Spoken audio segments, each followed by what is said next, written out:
shot. I'm so lit like big hot.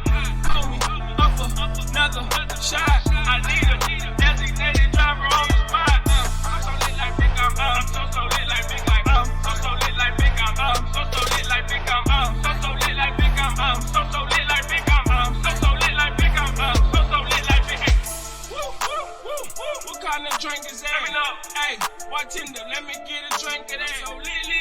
Probably won't lead to 6. Make sure my people them straight like the new pool stick. Just like Cali, we'll make a pour another one. Let's play a game. Let's see who can stay up till the morning. I'm down. Hey, I'm drunk. No, like I'm drunk. Like anybody who can drive my car. Hold me up another shot. I'm so lit like big hot. Hold me up another shot. I need a designated driver on the spot. I'm so lit like big I'm so lit like big like so lit like big so lit like big so lit like big so lit like big so lit like big so lit like big. Hey. I'm Smiles the Influence. This is Beautiful Drunk Show. And with me, we got my guests, Andrea and Martin from Longhorn Daquiris, the owner of Longhorn. Hello. I want to say cheers to y'all guys. And let's get into it. Now, my whole season I've been talking about branding, business, and generational wealth. Now, of course, that's what y'all doing. Y'all are building generational wealth by owning 2 of your own businesses, right? You said so far. So is there plans to more growth? Because we have one in Austin, one in San Marcos, right? So you're developing a party barn. You're going to grow into San Antonio? The party barn is out of Lockhart. Okay. I heard how Lockhart could do party town. So we're gonna do like a music venue Yes. party out there. She wants to make it fancy. I want to make it raw. How'd y'all start up the whole company? Was it with a loan from the government or no loan? Well, we actually started with a food trailer. No, paletas. Oh yeah, before that. Okay. I started pushing the paletas just like everybody. Oh, yeah.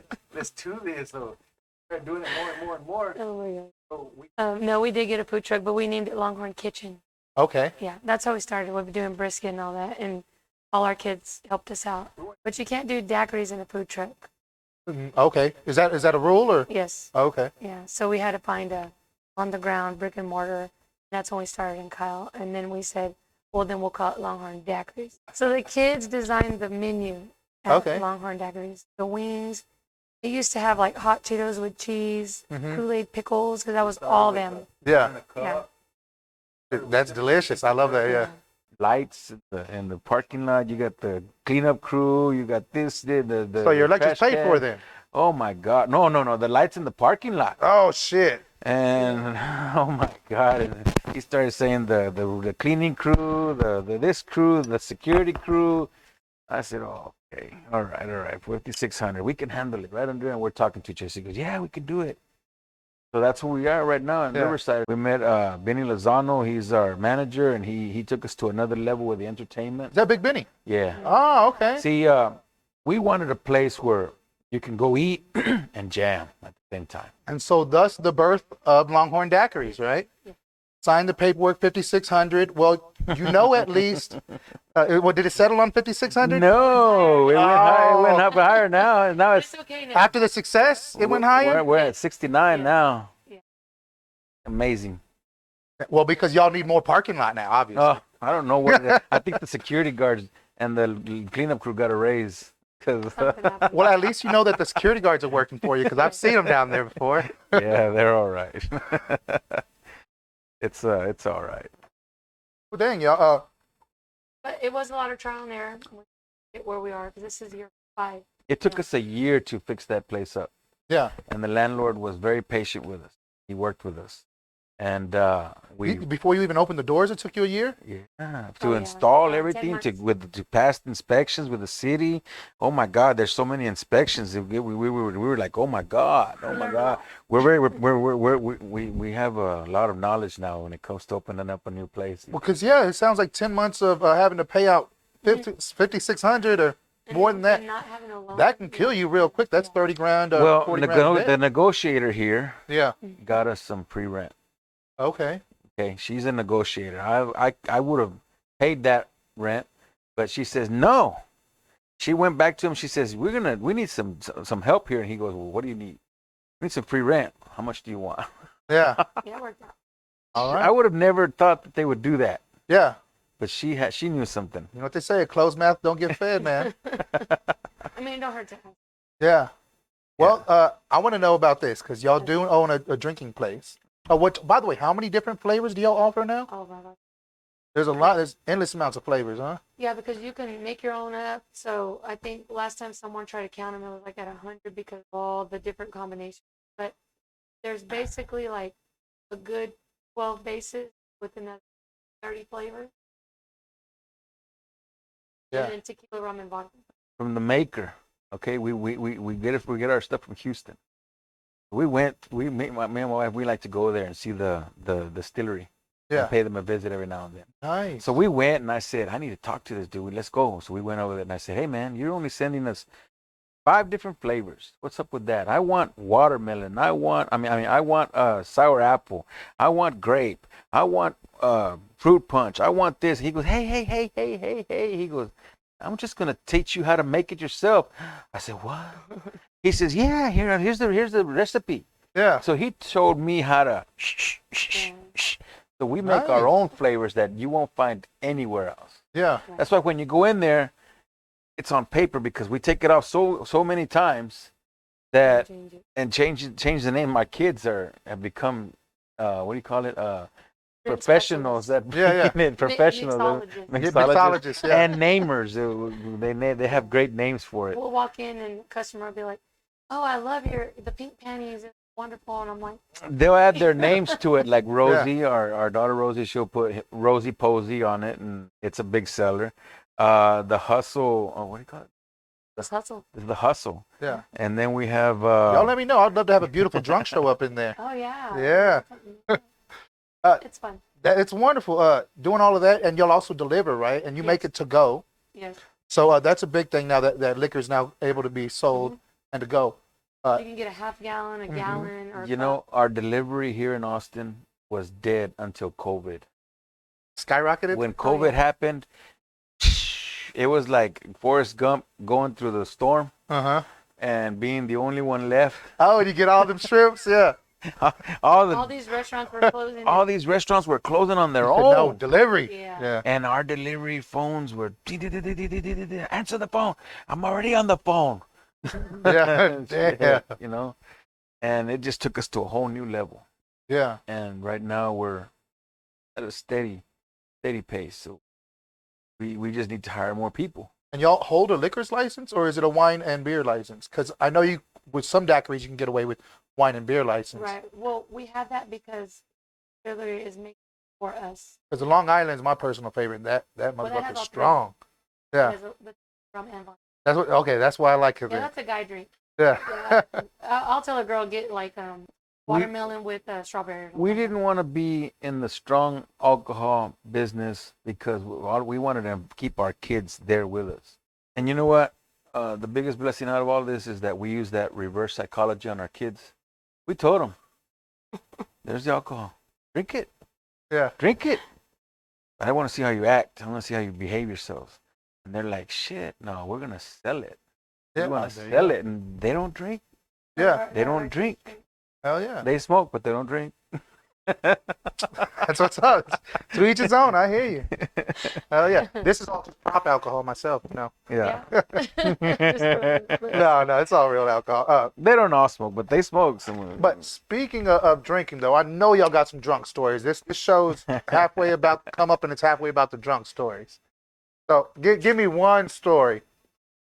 Okay, but we can't. We don't have to like put them on blast, right? Well, it's about Martin, or who is it about? I take it when you say you don't want to put him on blast. Well, it was. I wasn't gonna put them on blast. Yeah. Did we tell them about my birthday? They cut me off. Oh, it was you. Yeah. Okay.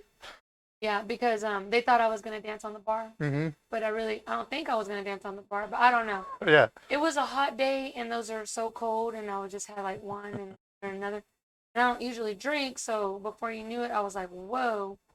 So yeah, I had a couple of accidents. Yeah. And then they were going live, and you're not supposed to be working and drinking. Uh-huh. So the boss was doing all that, so they were just laughing. Benny cut her off. He Yeah, says, he that's did. enough. He took it away from me.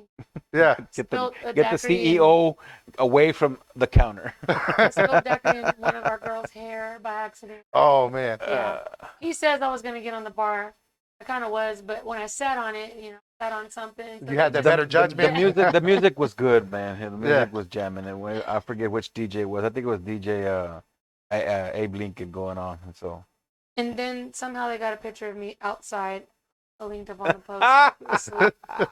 I wish I had my phone. So yeah, but no, that was me. I There's forgot about there's that. other people that go in there that were just like, oh my god, someone I don't know how left their shoes. Oh Like, man. just- they were That was a just- party. Yeah, and they were just there like something. They walked out of them, and we have found so many things. And the next day they'll have stories, but we try not to, not to overserve. But sometimes they'll take them to go or come back and like yelling. I don't know Yeah. what's gonna happen? But yeah, there's on Riverside. It's There's a college town. It's a Yeah. college all around there. So Yeah. yeah. It's hard. If you can get me to drink, that's a story. Yeah. I You said you stopped everything, huh? Was it no, was no. it kids or- Even through high school, I didn't. Oh, okay. I wanted to keep straight, because I lived in one of those cities where you wanted to be straight, and because if not, if you were too, They're gonna get you. they're gonna get you, Yeah. So I didn't want to be get. I got you. Well, all right. Expansion of your business, guys. I wish y'all the best. I know y'all gonna do great. Speaking of, we got comedy shows coming up, right? Yeah, tonight in San Marcos we have comedy night for the first time ever, Is that Marky Wheels? Uh-huh. Yes. He was my He's guest been a here. couple episodes Yeah. ago. Yeah. and then after that, Marky is on a roll. Mhm. He set up another comedy show for the Austin store in November 7th. Yeah. Wonderful. So he's on a roll with us. Well- He likes being on board. I will definitely be at all the Austin's events. Uh-huh. I don't know about San Marcos. Sometimes it's hard to drive that Gotcha. far. Yeah. But I enjoy it. I would love to cooperate and collab with y'all on other events. If I have any, y'all see I have a November 6th event coming up. Yes. I notice as everybody's working and as I'm meeting more people going to events and seeing who's the hardest working, the people you see the most are the people that are the biggest hustlers. I'm seeing y'all everywhere. I've noticed every event that I'm at, y'all are at, or we all know the same people. Our circle's so small. Mhm. And 4 and 40 Productions. Right. Yeah. We're waiting for that last movie. I play a therapist in that movie. Oh, really? Yes, And because They I had do long that. sleeves, makeup on my hands, beard all done. Uh-huh. Yeah, so it wasn't even looking like me. But yeah, I'm the Cool. therapist when y'all That's see cool. Okay, I'm bit. They filmed this scene at our place where a certain gentleman gets arrested. it. Ah, And yes. I said that fits the area. I know. I'm surprised the cops really didn't pull up while they were shooting that scene. So I give all my guests this. It's a golden record. It's for y'all to sign. I'm gonna Okay. keep it, of course, and add it to my wall. All right. Add it to my records. Go ahead and put y'all's name Okay. down. Okay. And while each of y'all sign it, I'm gonna have the other one give their sign off. So you ever signed off of a show or a radio station? I've done a commercial for a Yeah. store, but no. So basically, a couple words about yourself, or Okay, a salute, or whatever you want to do Alright. to let everybody know that this is what represents you in two Okay. sentences. Okay. Well, can you? Oh, sure. No, I didn't want to interrupt you, but when you said like people, so my kids already know our saying, don't just hustle, but hustle hard. Yeah. So they all work hard. All our kids have their idea of business. Mhm. And, one just finished college, so I was gonna say that, but I think I don't know. Do you want to come up with something? You like that? No, he gets his own. Oh, he gets his own. Don't okay. just hustle. Hustle hard. There There you we go. go. Got it. All right. What you got, Martin? All I can say is that we're doing this to teach our kids that it is possible to still do the American dream and go out there and make it happen. It just takes a lot of hustle and a lot of work, and you never give up. We've had some hard times, but we just keep on going. Yeah. Don't stop. Yeah. I think I'm gonna sum his up. Okay. Throughout the hard times, never stop. There you go. That sounds good. I got you. And look, we got one more break. When we come back, we got the guest of honor, Smackola from Dirty Wormz. It's been a wonderful season, guys. So much growth. Let's do this one more commercial break and we get it in.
Smiles Influence, and we back.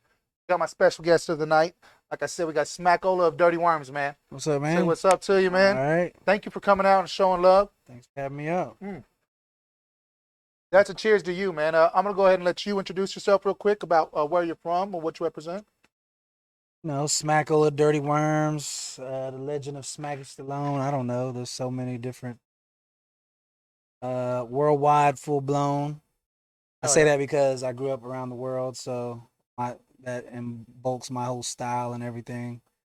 But coming from Northern California, came out here to Texas, Austin, just fell in love with the scene, came back, and then I decided to make this my home back in 1990.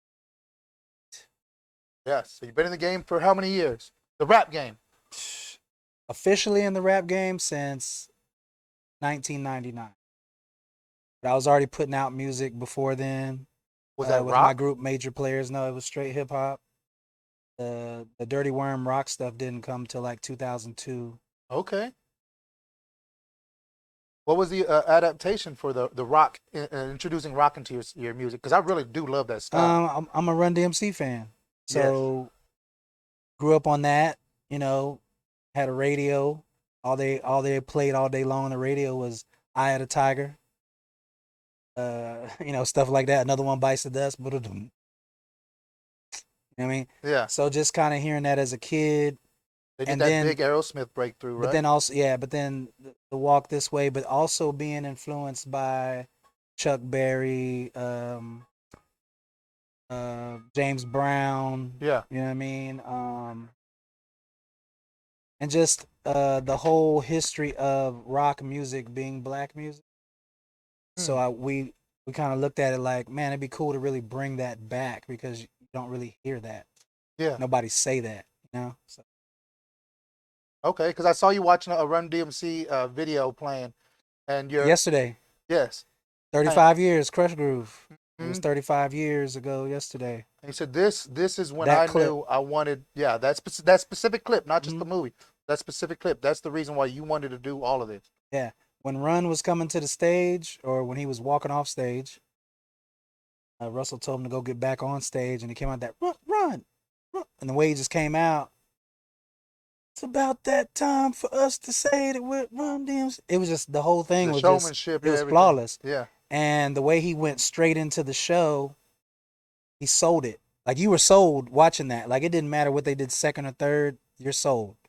I picked up just a lot. You know, I just knew at that moment, like, that's what I wanted to do. I wanted to be Jam Master Jay. Yeah. That's what I wanted to be. Okay. And then when I started DJing, the guys that were rapping, they didn't have they didn't have the flair or something. Yeah. So I said, all right, let me come around the front. You got to do it like this. And then I fell in love with doing it more like. Okay. Originally, what was it? Because I know people go through periods of style changes or style adaptations. Originally, before you added the Dirty Wormz to the sound, the rock sound, how did your sound come across? Was it boom bap style? It was boom bap, and it was sample heavy. It was It was all over the place. Would you say it was undefined? Is that when? It was basically how I came to be Smackola, because it was just, it embodied everything. Like, it's like, that's Smackola. Like, he's all over the place. Like, when you hear my music, sometimes it's like, is that him? Because I know a lot of people like to have a signature sound, but I was always liking to be different every single time. Only because I was still trying to find myself. Yeah. And I like the fact that I could show range, and then someone be like, oh, you came totally different on that one. You know? And so that's why I like to keep them guessing. Well, yeah. Well, with that, the intro to them, let's go ahead and let's do this. Let's check out Welcome to Murderville. The Murder Show. The Murder Show. Murderville. Yeah, my bad. The Murder good. Show.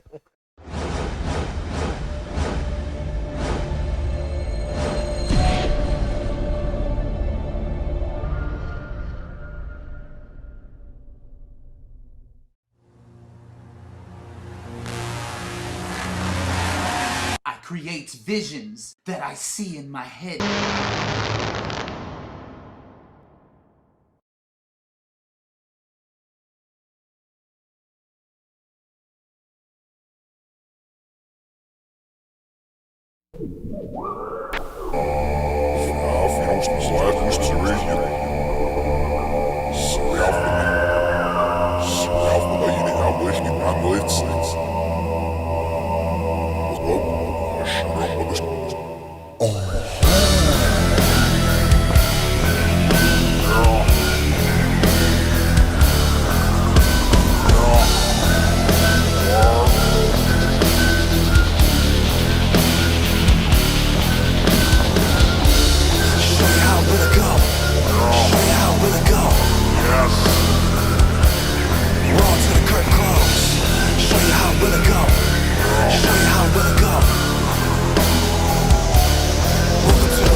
OG. 2 clips when I spit, then I burn them out. Too many cats in the game, chasing that fame, but now they already on their way out. So count them down to the next one blowing. Buzz done died for the East start going. All that stun, biting and flowing. I tried to show them, but they already know.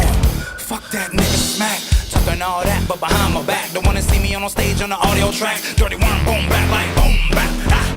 2-inch real killer, the ill killer. Still eating these beats, the raw real killer. Kind of a type metaphors, a little sicker. So realize that you're fucking with a real spiller.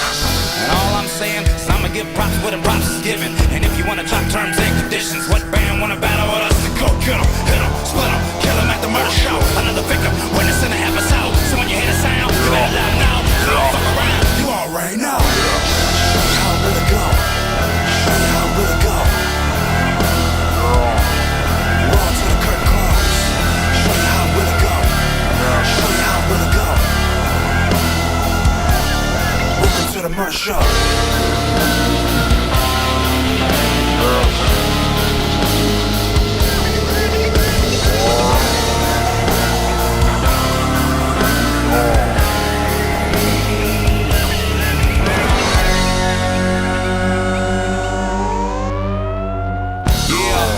Skywalker, shut up pimp, call me Mr. Shit Talker. Still spit venom on the beats that hit harder. Signed by me, Slaughter D. Arthur.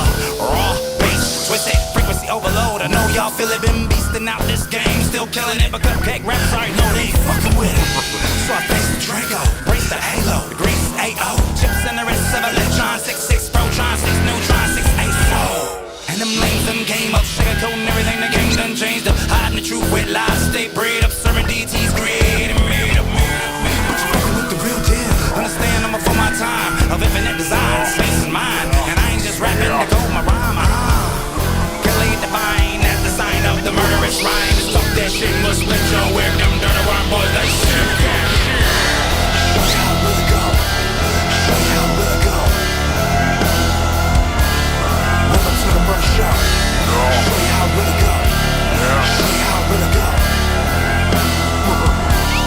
Roll to the curtain close.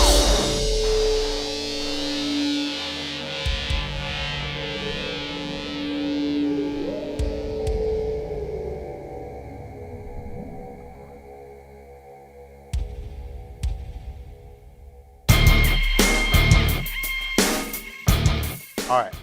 So put the wig on the pig. That's a common term I've heard in a lot of your videos. What does that mean? It means like seal the deal. Shaq, you know, Kobe threw Shaq the ball. Shaq ran down and he put the wig on the pig and did it big, like he just Topped it off. yeah. Hell Sealed the deal. Oh, okay. I was always No, wondering what that meant. Yeah. It's an old pimp term. Oh, it's an old pimp term. There you go. Yeah, there was a pimp out in Cali. He would say, "And I'll put a wig on a pig and do it big." That's not Slim. Iceberg Slim?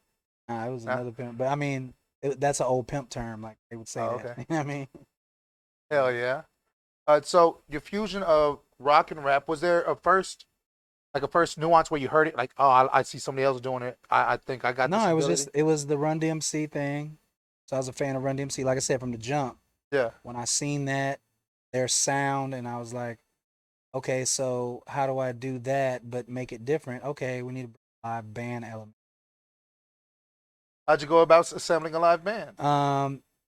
We went to it was here in Austin, so I went to this group called well, shout out to MC Overlord, rest in peace. He invited me out to he had a video shoot at AJ Vallejo's house from Vallejo, Latin rock group. That's when we met Vallejo. Me and AJ just started talking about me. I was signed to Roy Jones. Roy Jones And, Jr.? yeah, the boxer. Yeah. And so he had a studio. We went in the studio and I said, "Hey man, I got this idea that I've been running by people, but nobody could do it right." I said, "I'm gonna hum you the guitar sound." Yeah. So I started humming it to him and he picked it up like that. Like, I mean, immediately to the point where he was like, "Man, come back tomorrow. This is something right." That's how it started. Wow. And so was that a song that y'all put out? Yeah. Put out all those songs. Yeah. What was that first song that you made then together? It was Turn It Up. It was 3 of them actually. It was Turn It Up was the first one. Then 40 Ounce, Talking to My 40 Ounce. say Wig on the Pig was the Yeah. one. All right, And that was What's the Up? first. I don't know. Crash could tell it better than I could. I can't remember. Those are my Jägermeister days. Yeah, that was where you'd be your big drinking days, huh? Yeah, those were my drinking days. Did you pick that up from your European tours, or was that just something you No, started? I picked that up from AJ Vallejo. That's what they were drinking. It was Jaeger, and I was like, all right, I'm gonna get all the way into this rock shit. Yeah. So I was like, we're not doing Henny, we're doing Jaeger. Yeah, dude, shit. In Germany, they used to Yeah. use that as a health potion and shit. Yeah, so we got into that. So the first Dirty Worm album was Jaeger, James Brown weed, not even the Mexican Oh brick shit! weed. Yeah. Yeah, just the The seeds and all. yeah. That's what gave you the raw grit and everything. Yeah. Is that the first album you got traction on, or was it Nah. not till the second or third? Right? No, the first album we got traction on actually was the Major Players, 1990 Player Hate. Me and my partner Diz, and we had got MC Fatal on the record with us. There's a song called Pouring Liquor on the Curb. Little Troy picked it up and put it on one of his albums.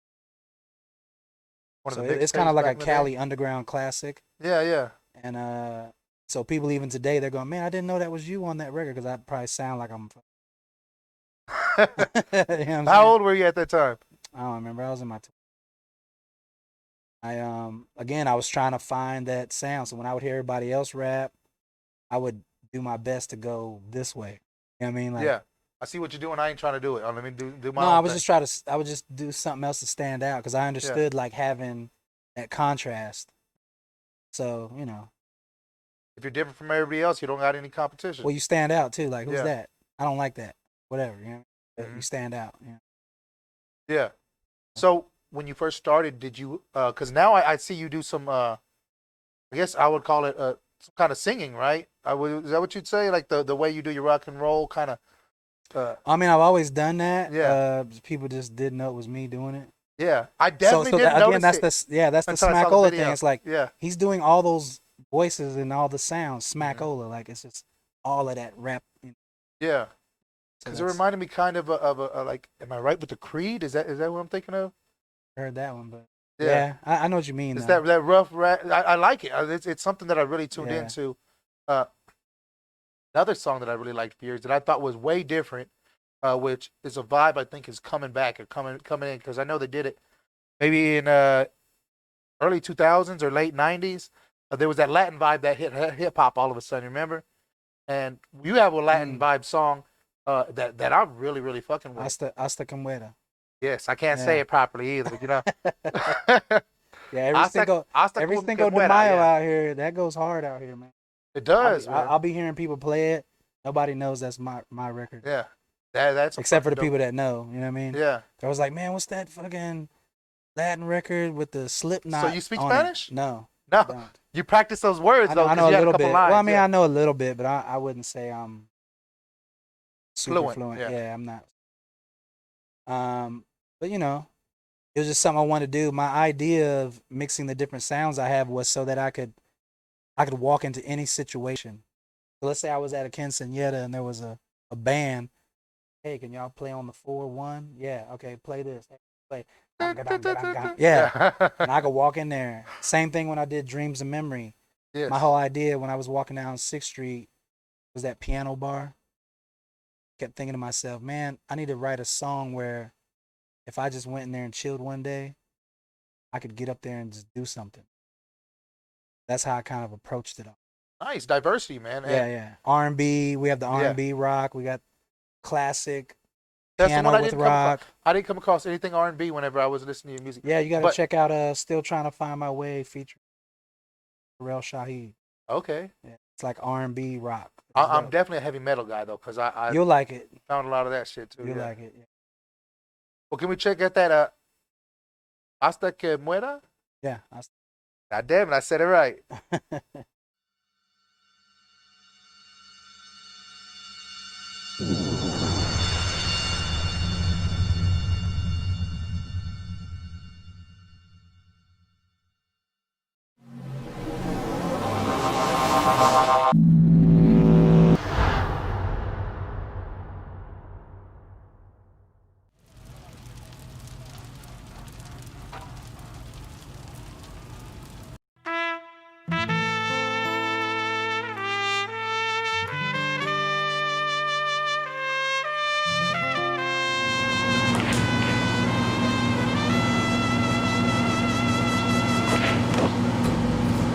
Oye, ¿ves algo que te gusta?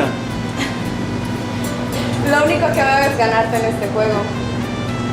Además, la última vez que supe, el ganador no le quita sus ojos al premio. ¡Ey, ey! ¡Juego! Asegúrate de tener dinero cuando regreses. ¡Ey! ¿A dónde vas? Voy a reclamar mi premio. Ese diga hustle, ¿no? ¡Trompía! ¿Qué onda? ¿Quién es ese pelado? Yo nunca lo he visto por esas áreas. Oh, ¿quién es? Ese es el toro negro. Son con Smackola. Hay otros que le dicen el diablo.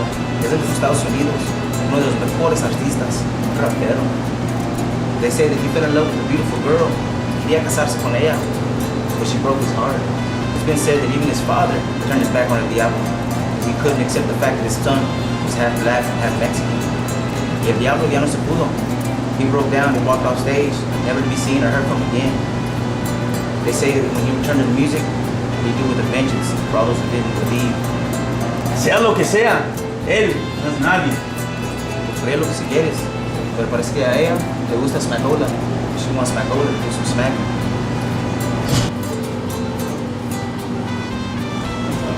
¡Ey, vámonos!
I go all in, that's how I ride. All alone, on my own. No one cares, no place to call home. Mr. Drifter, city slicker, drink the liquor, pose for pictures. Women love me, women leave me. They just use me, they don't need me. I'm completely spread unevenly. Leeches seek me till they deplete me. Haters watch me, try to mock me when they realize that they just not me. Do this my way, don't need no help. So far on the zone, I can't escape myself. I see it clearly, but now they fear me until I die. But y'all don't hear me.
price to live this life. Sacrifice, no kids or no wife. No one to love me, no one to trust me, no one to be there when things get ugly. Show them no affection, no emotion. Manic, depressive, sex, compulsion, let it all consume me. Damn near ruin me. All in good faith, but trusted foolishly when it all goes down. No one's around, it pushed me too far to turn back now. I'ma hold my ground, whether with or without y'all. Still go hard, living life as an outlaw. The black Zorro, go lo que quiera. Hasta la vista, hasta que muera.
Now, that was a beast of a song, man. I think that one, it was way ahead of its time, like we were talking about earlier, because I fuck with that heavy. I was listening to Capicu earlier. I interviewed Capicu earlier season. I don't know if you know who that is. Heard of him. But he's an OG as well, just like yourself. And man, he's starting to integrate Latin hip hop, Latin music into hip hop.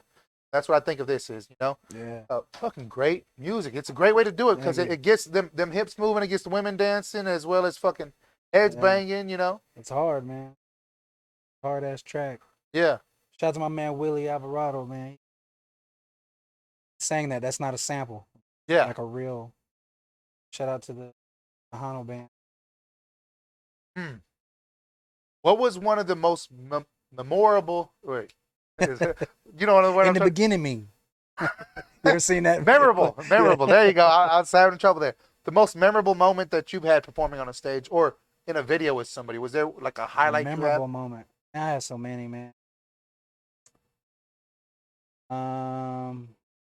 Let's talk about it. You rapped on stage with Roy Jones Jr. Y'all are both rapping on stage together. Yeah, well, I was signed to him too, so yeah, that was actually a cool moment because when we sat back and wrote those songs, that was back in like 2000. So we were on stage performing.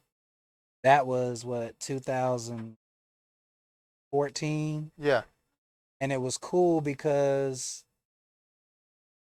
just that many years later, because he was a big reason that Dirty Wormz were successful too. Like when I first got signed to the label, put out my album, and I've told that story so many times, like distribution dropped out the same week, Southwest Soul Sale dropped out the same week my album dropped, so people were like, oh man, Smack flop, but it wasn't that, it was like the distribution company went out of business the same week as my album came out. I think longevity speaks for itself. Yeah. And so when I wanted to do the Dirty Wormz, I took all the money I had put into it, and Roy matched it.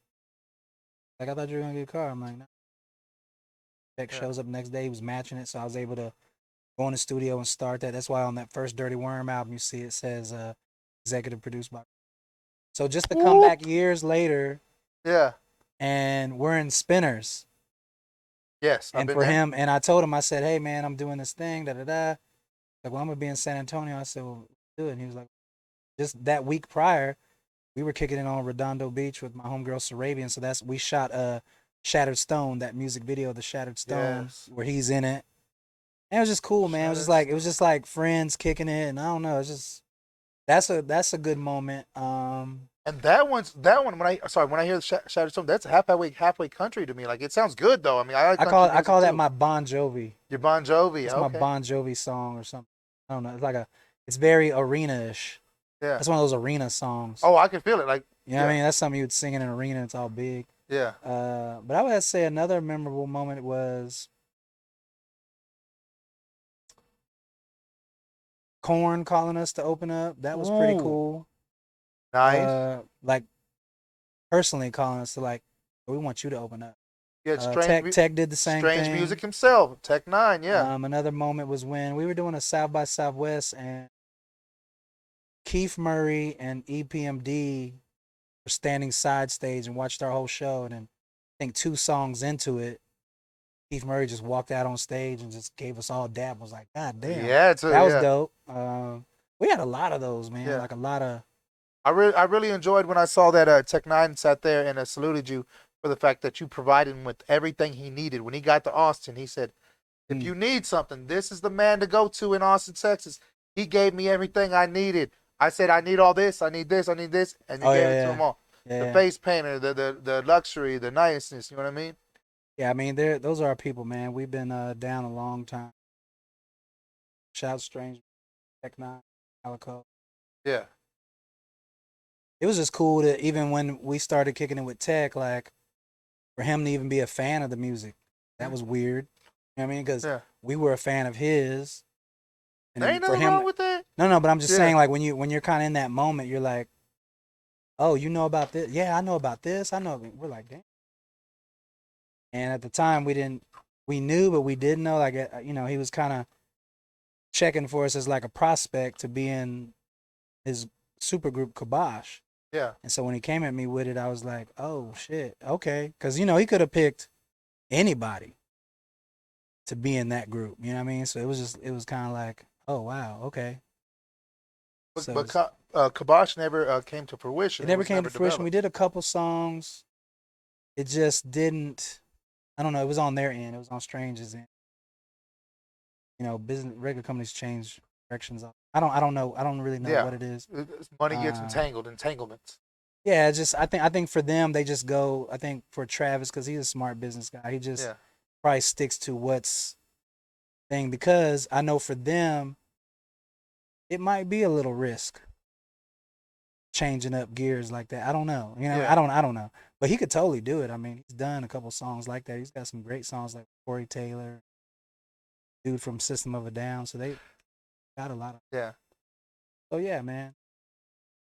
But I would say the coolest thing for Dirty Wormz, I guess I speak for the rest of us, that I could say is the coolest thing has been, even for me and Crash, Swift too, is like being embraced by hip hop legends, but not just that, and then rock legends to come up to us and be like, "Yo, y'all are trip," you know what I mean? Because y'all have some heavy two rock. two sides of the fence, so it's like you can't help but to be humble after that. You know, you kind of want to talk shit, but you're kind of like, man, that's different. So our approach has always been different. Yeah. Yeah, man. Let's actually go to the next song. Like you were talking about, which one was it you just mentioned? I just forgot. Stoned. Shattered Stone. Shattered Stone. Featuring Sarabian. Rest in peace, Sarabian. Sarabian actually, you'll see her. She's an Armenian chick on here, the white girl that's on here rapping. She's who got me my deal with Roy Jones. Right. So that's been my friend for years. I mean, we go back way back into the early 90s, 90s. And we had just always been friends for years, but she was always around people like that. And I remember when I recording my demos, we actually did demos back then. Y'all call it SoundCloud now. We call it demos. Shit. But, you know, I was recording my demos, and I sent it out to all my friends, and she played it for Roy. Roy heard it, and that's how that ball got rolling. So she ended up, because of her doing that, I got signed. Roy didn't even know that she rapped. Yeah. Oh, no kidding. So then when I got on the label, I told Roy, I said, you know, Sarabian raps, right? He's like, what? Get the fuck out of here. Boom. We got her onto the label. And then it was just cool for years later, all three of us to come together and record this song, shoot the video in Redondo Beach. Sad part about it is when we're shooting this video, the day we wake up, there's a video out there. TMZ was shooting us and stuff. Yeah. We were meeting with Anderson Silva, because this is when Roy was gonna fight Anderson Silva. Okay. So we all met up at what is it, Fogo de Chao or whatever. Oh, Fogo de Chao. Yeah. Fucking good food, man. So Anderson Silva invites us all out to eat. Him and Roy are talking about they're getting ready to do this fight. This is before the Mayweather and McGregor were even thinking about doing this. Oh, okay, yeah, yeah. So we all met up out there, and we just had a good time all week, man. We really didn't record or do nothing. So Sarabian kept putting off going to shoot her scene. You know, we had already shot Roy's scene. Yeah. She's like, let's enjoy being around Roy because we're going downtown LA. We're doing it big, right? And so he leaves. All right, Roy, I'll see you next week. Or see you, Yeah, I think it was like a week or two after that. And the crazy part about it is, the sad part is, Sarabian kept putting off getting ready to be on this to go shoot the video because we were in the desert. As you can tell, that's real desert. That ain't no I was gonna Hollywood ask where it was backdrop. at, yeah. So we had to drive out to the desert. We woke up that morning and she was just, but to know Sarabian, she was a drama queen a little bit. She was always like complaining about something or just like, I can't do it. I don't feel good. It was always something like that. But she woke up this morning and she was like, I can't move my arms and my leg isn't moving right. My legs aren't moving right. So me and her sister were like, That just say you don't want to do normal, it. No. But just to know her, you just have to kind of Yeah. be like, okay, come on. Little did we know she wasn't really faking it, but she was a super trooper. Still got up. We went out to the desert. Her husband had to carry her out Spinal of the meningitis? van. No, it was she ended up having a tumor. Her brain that was blocking, it was so big it was blocking something. And so when you're watching the video, she's just standing there because all she could do was balance. And then after every take we did, she would just fall. And so, it was just crazy. Like, so I had a show in Sacramento the next day. She was supposed to come to that, and it was just a real crazy time, man. But we got it done. They rushed her off to the hospital. They rushed me off to the airport to fly into Sacramento show.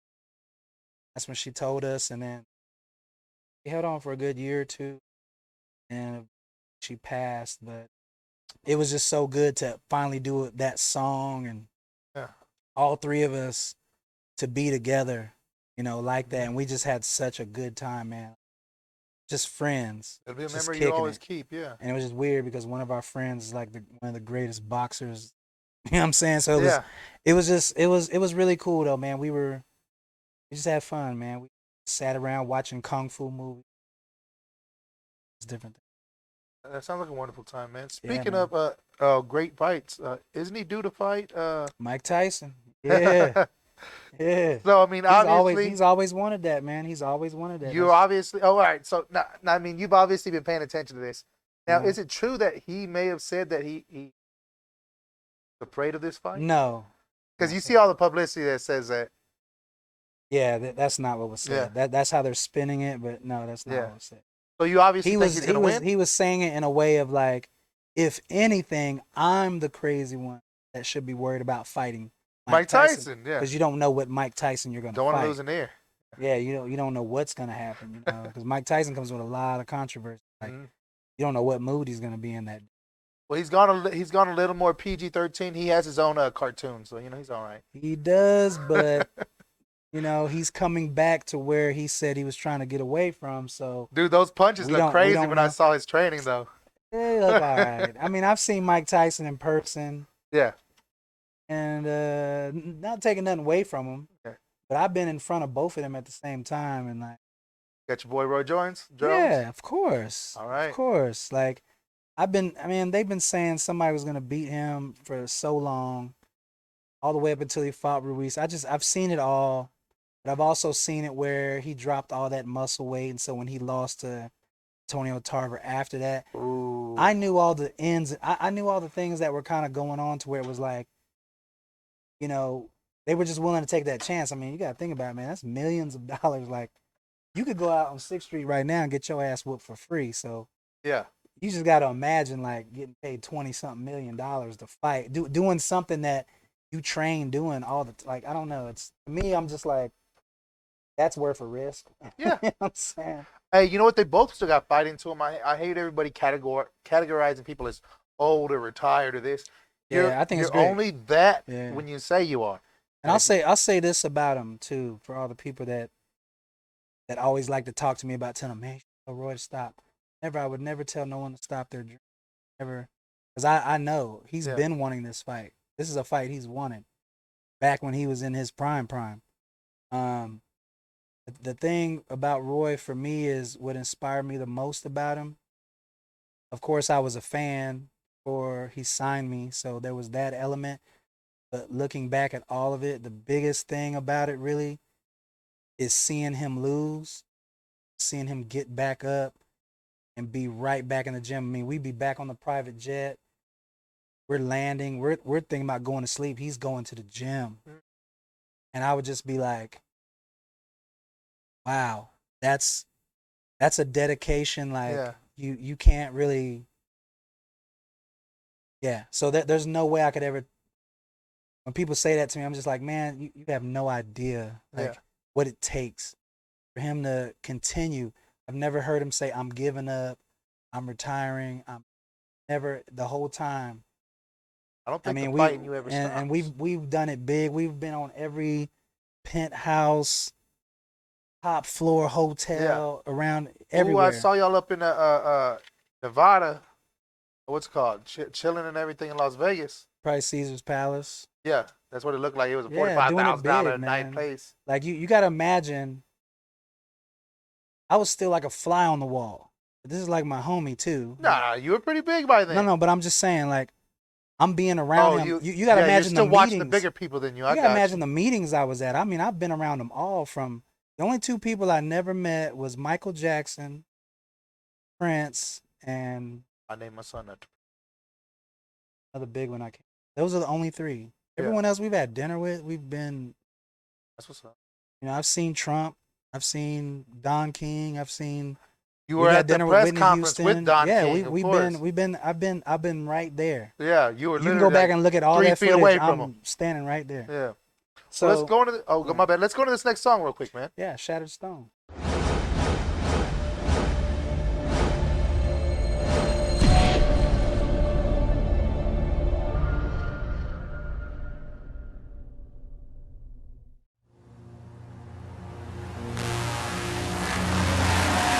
Creates visions that I see in my head. Trying to take you away from doing what you need to do. My problem is you never communicate with me. I'm always bickering. I'm always nagging. It's always a fucking problem with you. That's the problem. You go everywhere. You're always doing something, and you can't ever tell me what you're doing or what's going on. Hey. What are you doing? I was just thinking maybe you'd want to come over.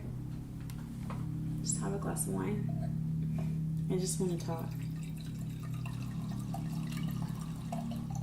Why? Babe, I just want to talk. Okay, you could just come over even if it's for a little bit. Have one glass. Why?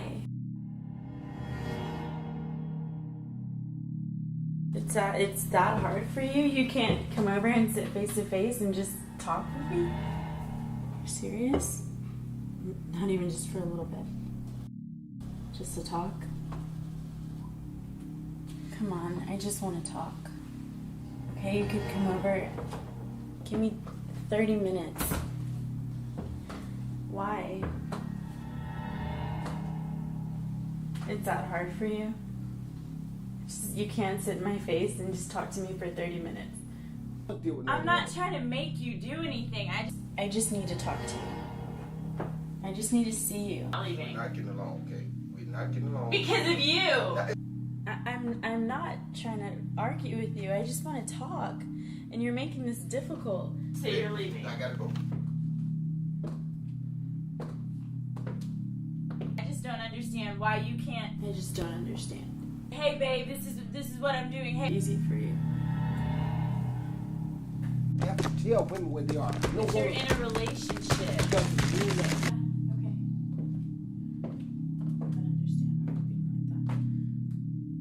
Nothing. No woman is gonna bother me.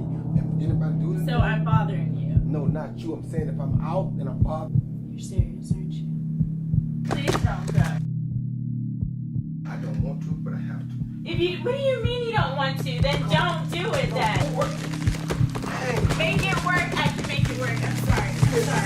It's not. This is because of you. You're leaving. I'm not leaving. Don't leave me alone. If you didn't want to, you wouldn't do it. I don't want to. Please don't go.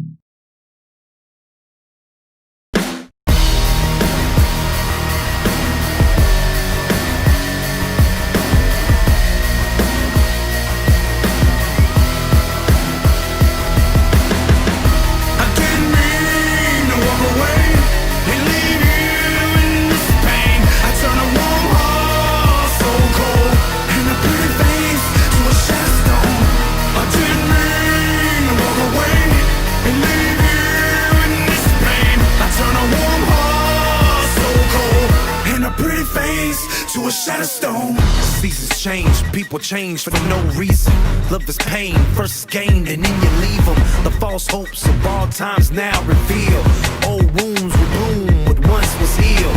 Can't help but feel so irresponsible. I'm a fool to lose you, you're incomparable. I can't stand it, never meant to take you for granted. How could the one you love so much leave you abandoned? And crush you in a spirit, riding you out of core. You never asked for much, but you still wanted more. Told you to stay away, never to cross the lines, but you stay persistent, pay me no never mind. Love is blind, emotions on a two-way street.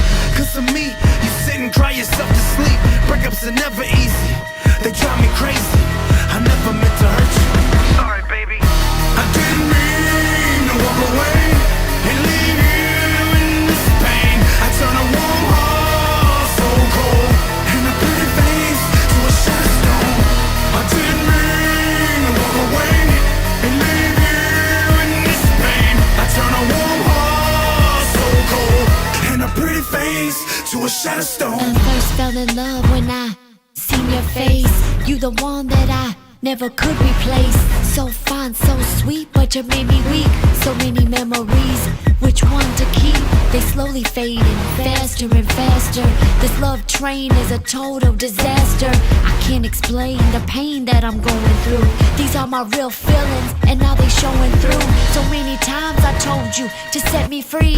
Never meant to be locked down, let me breathe. Spread my wings of life, if you love me, let go. I never meant to hurt you and leave you all alone. I'm moving on, even though I'm truly wrong. I know you'll always love me and keep holding on. I'm gone, say goodbye to these pretty eyes. So cold-hearted, leaving you victimized. I didn't mean to walk away and leave you in this pain. I turn a warm heart so cold and a pretty face to a shattered stone.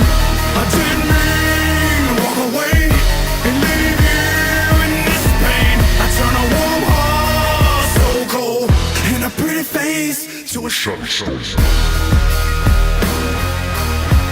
And a pretty face to a shattered stone.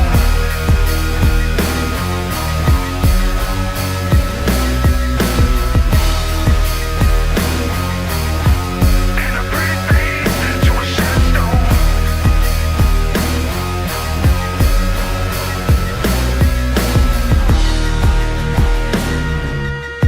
And a pretty face to a shattered stone.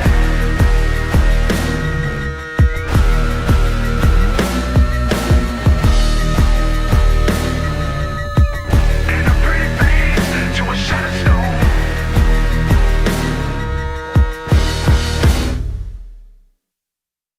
I didn't mean to walk away and leave you in this pain. I turn a warm heart so cold and a pretty face to a shattered stone. I didn't mean to walk away and leave you in this pain. I turn a warm heart so cold and a pretty face to a shattered stone. And a pretty face to a shattered stone. And a pretty face to a shattered stone.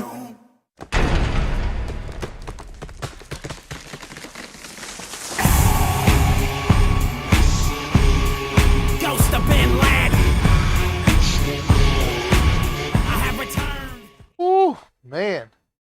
Another fucking song, man. And God rest her soul. Yeah, rest in peace, Arabian. Arabian.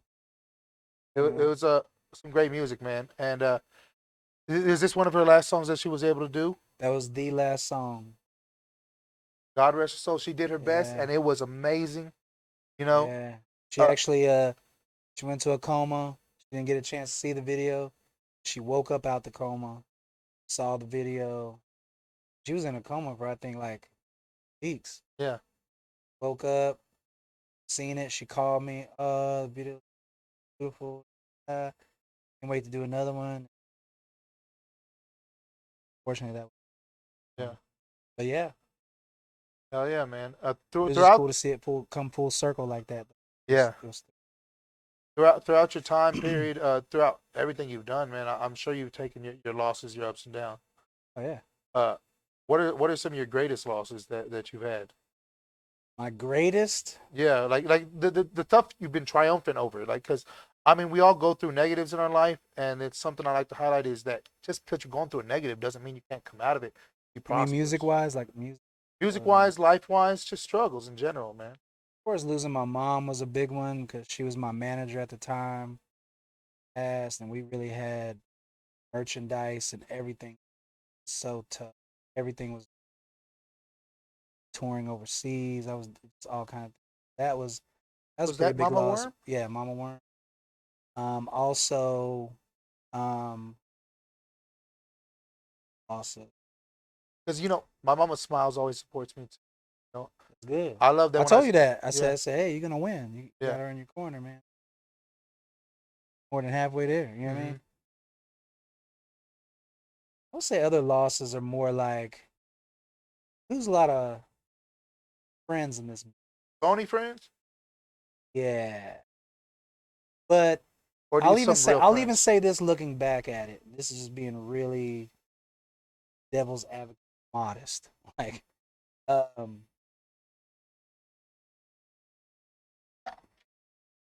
you know, it's weird because coming this game, everybody has that's one thing that COVID has taught me though is I just thought everybody wanted the same thing. I thought we all wanted to be successful, all hard work. It's taught me that. It's taught me also to look back and reflect on things. And even some of the people that used to be down with me that aren't down anymore. Yeah, some of them were snaky. Some of them I think were also learning valuable lesson themselves. Like you're tripping. You went into this The blindly Final Cut 'em? different. Yeah. Yeah, and so you're about to learn something so that now when you go on in your life, you're gonna learn, nah, man, they even lost a valuable person in me. Probably realizing that now, but it's too far down the road to really whatever. But it's a lesson, right? So those are some lessons. Just those are probably the hardest ones. Like every year, it seems like it's just you're not even cutting people off. It's just natural selection. Like it's just the fat is being cut off every time. And The fat as far as what's cool, what the fashion is, what the music is. no, you just stop because you stop doing certain things. You stop. I used to be the type of person you could mess up 2,000 times, and I'd be all right, man, come on. Yeah. Now I'm the type.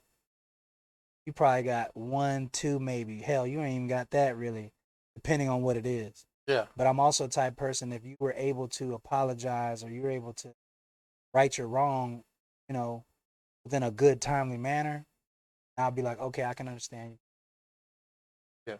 But, sometimes you have people that'll still try to make it seem like your fault. And it's like, Yeah. so you know what I'm saying? So I got them, yeah. and then you got some people that are just so jealous of things that are like, dude, how are you jealous of that? Sense. But I've grown accustomed to it.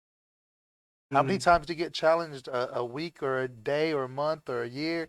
Like challenged, like As far as rapping? because I mean I swear I put up the advertisement that you were my season finale, and I got like shit. 3 or 4 people like, oh, they're talking shit. It's like, dude, like I just put up the advertisement, like, and everybody's trying to call you out all of a sudden. I mean, I expect it because a lot of people would probably say I'm one of the top dogs. I know that. You know what I mean? I'm not in competition with anybody though. The only time somebody's really called me out, George Von Doom. How'd that end? I mean, there's videos out there and shit you could watch. To me, let me say this too, because I think George still feels a certain way about that. But, he was on a show and he was feeling himself. He was gassed up. Yeah. He jumped out the window. You know, because you got to look at it from my standpoint though. Like this was somebody I was helping to put on. Even when I brought Roy down, he was working at Spinner, so I called him up. I said, "Hey, I'm bringing this event to Spinners, and I don't want to come into basically your house and not say, hey man, Not salute. Yeah. you know what I mean? I do stuff like that with artists. There's a lot of times artists come to town. Oh shit, what happened? Some of the light went out. Hold on one second. Did you unplug the? No. Did it just run its course? I think we just blew out of circuit. Oh, no, There there you it go. goes. All right, we're back, and we're All right. back. So we were referencing George Von Doom. Yeah. He tried, he challenged, and he overstepped his boundaries. No, what I'm gonna say is I understand where he was at as an artist. As I was saying, this was someone I'm helping out. He's at a point where you really can't help me do anything. You know what I mean? Yeah. But I'm helping you. But I understand that as the older, more experienced musician or in the game, he's coming in. He's starting to feel himself. He's starting to do shows now, so he's feeling himself. We had just did a South by Southwest showcase. I remember seeing him on Facebook saying how South by Southwest didn't reach out to him this year. South by Southwest gave me a showcase. Yeah. So I called it Smackola and Friends. So I started hitting up. I hit up some of my Friends. I hit up all my friends in the game. I hit up from Chris Calico, all of them, all the way down. Yeah. So certain people could make the date, certain people couldn't. So some of my homies from Cali came to perform on the show. So Some from guys Chris from Calico Austin. to George Von Doom. I mean, I reached out to everyone Yeah. to see if they were available to be on the showcase. Yeah, people of every So some caliber. people wanted Yeah. to be, some people couldn't. But I was looking out for the people that couldn't get on South by, but always wanted to do it. Yeah. So that was my guys in Cali. They were like, man, we want to do South by. We never get accepted. So they flew down to do it. I put them on the show. And then I saw George. And I guess South by Southwest ain't gonna have me this year, man. Ain't nobody reached out. So I said, hey, George, you want to be on the South by Southwest show? Da, da, da. Yeah, yeah. And, I was going to put him right before us, naturally. And he was like, well, I got a thing at 8 o'clock. I got to go. He had to go do something else. So he got to be two places at once. So he said, put me on at this time. So I put him on the time he wanted. Oh, nice. Looked out for him. About a month later, he's on this show. He's on this show with a white brother. And he says, and he just is like, he's like, yeah, I'm the best in the city. You got to see it. The shit's real hilarious. I don't follow White Brother anymore. He was like, yeah, I'm one of the best in the city. Ain't nobody beat me. Verbatim, this is what he said. Yeah. And then he says, and the only person you're gonna say that could beat me is Smackola of the Dirty Wormz. And I'll tell Smack right now to his face that he can't fuck with me on stage. Didn't y'all have a rap battle? No, but that's what started it. Yeah. So I heard that people were hitting me up, and I was just kind of like, why would?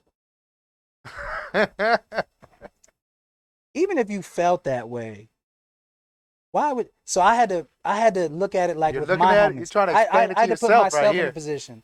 Yeah. So I said, okay, let me say if I said that about my homies, Naughty by Nature, and I was to say, yeah, Tretch, he's really good, but I'll tell him to his face right now, he can't fuck with me on stage. Yeah. It'd be like, that wouldn't even come off right. And then knowing Tretch would be like, oh hell no. Nah. Now we're gonna have to battle. So yes, of course. I hit George up. I sat and thought about it. So I started putting out videos. Because now that you called me out to say something, you gotta respond. I'm gonna respond the way I'm gonna respond. So I made it entertaining. I did all these, videos that are classics, by the way. And he didn't want to battle at first. Then we finally met up. It was late night, like 2, 3 in the morning. Yeah. Now I couldn't find the video of that. He did. Well, this wasn't recorded. So we met up, and he didn't know he was meeting up with me, but I had it set up to where I was gonna come walking in. So I came walking in. He was like, "Man, why are you doing that?" And I'm like, "Look, man, I had to spank you for that bullshit." You know what I mean? And so I said, "But look, we're gonna battle." And he's like, "No, I'm not battling you." I'm like, "We're gonna battle." So we basically were doing the Muhammad Ali and Frazier. Yeah. So I said, dude, you're the underdog. I said, everybody knows you're gonna get your ass whooped on stage. This is gonna publicity. happen. Yeah. I said, but you're the underdog. I said, but just look at it like this. Just show up and do it, and you're gonna gain fans. It's gonna be a thing. He was still kind of adamant about, no, man, he was mad about it, whatever. But I said, dude, I can't let it slide what you said. You don't get to now say, oh, you're taking it wrong. No, man, there's too many people hitting me up saying. Now, let me say this, too, for all the Austin artists that wanted to put their nose in the shit that I found really weak. Spaffy. Oh, my bad. I found really weak. So there was a lot of artists that were like, y'all should just make diss records. Why y'all gonna battle live? I'm from the era of we take it to the stage. Yeah. I didn't bring any violence his way. I didn't say I'm gonna pull up on you. I ain't talking no guns. I ain't doing none of that dumb shit. I said, dude, we're just gonna, since you so-calledly beat me. You gotta put the smack on him. That's it. Since you so-calledly beat me, we're gonna redo the show again. Do a show. Wait, so you thinks he beat you the first rap battle or what? No. What he was saying was he was judging it off of the South by Southwest show. Mind you, performances. He was on at 8:00. There was really nobody even there. And he was saying that judging by the video, he could tell that he was better than me. Now you gotta. I remember that interview. Now keep in mind, this is coming from someone you just helped put on your showcase. Yeah. So it's almost like a backhanded. It's almost like, but he's my mentor. I didn't even know I was anybody's mentor. First of all, but so I saw the whole like where he jumped out the window and he was trying to clean it up. But still, it was like, dude, we're gonna have to battle because I'm from that era. Yeah. So I didn't see really a big deal about it. But now I want to say to all the artists that had chimed in about it and had all these opinions that can't get shit cracking for themselves, still are opening for other artists, never doing their own shows. Yeah. I thought it was really weird that people were like, well, why don't y'all just make diss records and go at each other? Why? That takes more work. I'd rather do a show. He's talking about we battling a show. This is not me. What am I gonna diss him about? Yeah. He didn't diss me on some like personal whatever. This was strictly show shit. So I just thought that was real weak, but it taught me a lot about Austin hip hop and where the scene really is. And this was also coming from battle rappers, from battle rap league shit. And I'm Culture? like, what battle leagues do you fuck with? I don't even know which ones they are. Oh, no problem. I know about Culture. I know about a few of them, but I know about the Texas Rap Battle League. I know there's a couple of them, but I'm just saying some of these artists, I'm affiliated some with of these Culture. battle rappers, not artists, battle rappers. They were saying, oh, they should just make diss records and do. I'm just sitting here like, Smack, you're taking it. They were like, Smack, you're taking it too far. I'm like, are you not entertained? This shit is, you know what I'm saying? So then what I saw is once we did the show, and I saw the true music fans showing up. But I didn't see all these so-called artists that support the scene. Yeah. There's very few, more just fans than anything. And so, we did the show. And to me, the whole show was great. To me, he stepped up his game. He did not suck. If I thought George he did not suck. No, but I didn't think he was. I didn't think he was going to suck. I didn't think he was going to be on the level that we're on, but if I thought that he sucked or he was just some pushover, I wouldn't even said anything. Yeah. I made it to where, okay, I'm going to capitalize off this and you're going to capitalize off it. The only problem is he didn't really capitalize the way he should have because I think he thought I just kept having more things up my sleeve. But when I met with him, I told him, no, come at me. I'm coming at you.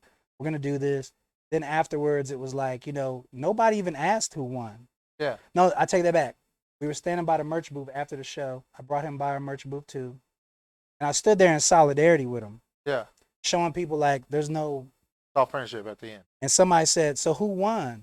And I said, we won. Got everybody to attend. I said, we won. He had a great night, da-da-da-da. George said, fuck that, I won. And I nudged him. And I said, humble yourself, man. You need to learn some PR. I said, this is PR we're doing right now. And then when he said that, people laughed. And I was like, so I nudged him again. I said, dude. Nobody thinks so he said it again. I'm just going, But I get where he is as an artist. He felt like he didn't understand the PR in it. Like, he had to uphold his image. Dude, people are, our fans Yeah. are coming up to you, shaking your hand, buying shit, just based on the fact they even told him you showed up, because it didn't look like you were showing up. And if anybody remembers that whole era of when that was going on, it did not look like he was showing up. Yeah. So, you know, all that happened. And after that, I took him out to eat to show that, you know, bro, it's no hard feelings, but I had to get you. You should admit that you were just wrong and let it and be. But he just felt a certain way about it. And for the record, I do not own George's name. That was just a That's NASA. not why he that changed- was a NASA moon landing camera trick I did on y'all, and y'all fell for it. But it was entertaining. It was entertaining. It was entertaining because I believe that got brought up. So I got brought up in my George Von Doom interview. You know what I mean? And I love everybody, man. I am literally the person that interviews everybody. I have no bias. I can't have a bias as a person who interviews people. But I do love the interactions between people that I get. Yeah, and I think, and for the record too, I think that was a really great, classic Austin hip hop moment that should be revisited all the time, because there was nothing like it at the time. I like that. Austin was very dry at the time. Nobody was really talking about anybody until that came up. So, yeah, that's just how I looked at it. Now, I'm gonna go ahead and skate a different way, but this Glass Sky album, this was also taking place in a desert. No, I shot that at Pflugerville Lake. Oh shit! Because I mean, there was nothing around when you shot this Glass Sky album. But I do Shout out to dig, my man, dig the Nijar. visuals that you put on. So yeah, we sell the VR goggles. Oh shit! Okay. Yeah, we sell Dirty Worm VR goggles. Nice. So every time you see me in a lot of the videos, I'm wearing products that we sell. Yeah, that was just a concept of. And this is all for sale at dirtywormz.net. Dirtywormz.net. Dirtywormz.net, right there for y'all guys. Yeah. So, my man Nijar, that was my first camera op on this one, and called him up, and we just kind of collabed on it, and it came out great, man. Now, I like the subliminal messaging thing that you got going on here. Am I I've right done with that that? in a couple videos. Yeah, I do that in a couple videos. Yeah, I really like this fucking vibe, man. Y'all check this shit out right now.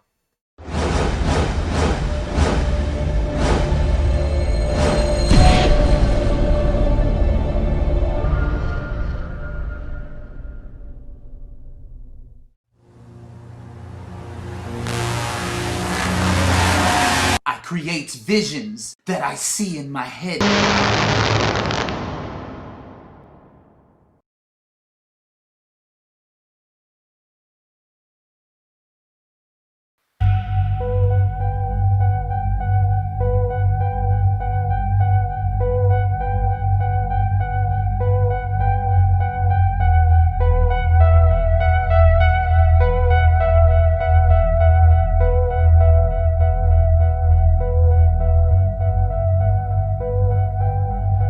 Land of the D's, home of economic slaves. AI intelligence, welcome to the world stage. All your life you've been force-fed false lies. Open your eyes and realize you're living under the glass sky. And everything ain't what it seems. You've been living the illusion of a lucid dream. It's all the same scheme with religious themes. It's all by design to keep you caught between. Is this fiction or non-fiction? Are you a Christian or non-Christian? So many stories of allegories and contradictions, but it's all controlled by the same system. But ain't nobody listening. The television got their minds twisted. Propaganda overload, media control, mind addictions, creating you a new prescription. They got the paperwork on their patents. You know they got similar intentions. Stop fucking with these politicians. They playing on a show like by the same fucking corporate interests. Big business is a new prison, all owned by the same system. Y'all better wake up. Just because you believe what they told you don't make it true. Too many glitches in the system, they never landed on the moon. They told you that the earth was a globe. While you drinking fluoride water cold. You play the role, but they control how you see yourself. Just live your life as you. Don't let them convince you to wanna be anyone else. Program reality shows. Generation me, I'm so and so. Do anything for money, even sell they soul. But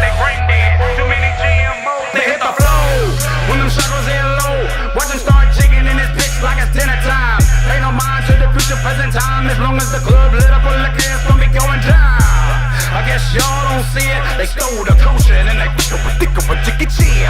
Now they control our positions and dumbing us down with our own social conditions. Bringing in drugs, now we buying guns. Wake up, look at what they get to us. And these blood suckers don't give a fuck about us. This is Project Money, Jack Trap, nobody saving us. Let your black boys dying in the streets. We killing each other, even murdered by the police. We need peace. Praying ain't never worked for me until I got up off my knees and started praying on my feet. I'm up. Land of the thieves, home of economic slaves. AI intelligence, welcome to the world stage. All your life you've been force-fed false lies. You better realize you under the glass sky. Welcome to the Terror Dome. We living in the war zone. United Snakes of America. We ain't free this here corporation though. Population control. This is a greed for power. Over dimes ago. Infiltrated the system. Create a planet. The Anunnaki bloodline. But the beast reptilian. We can no longer ignore it. Blue beam light dreams, so don't fall for it. Question authority. Better use your voice. These mass distractions, don't let them take your swords. With these terror acts subliminals, they manufacture your desires and then turn a criminal. Trapped in a paradigm, living in a paradox. Somebody better wake up the sheep. I'm only trying to tell them the truth, but then they turned against me. Too much empathy gone, no sympathy. I see humans, but no humanity. All for the profit of war, now that's insanity. Divide and conquer, political and spiritual. They turn your whole world around, spherical. Stop believing them lies, we down deep beneath the floodgates of the glass straw.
So this video reminds me of conspiracy theories, all kinds of crazy shit, right? And you kind of cover that in Black Tea Talk.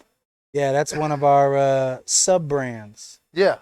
When you think of Dirty Wormz, you think of government overthrow, exposing this conspiracy, stuff like that. So my audience, my market is into that.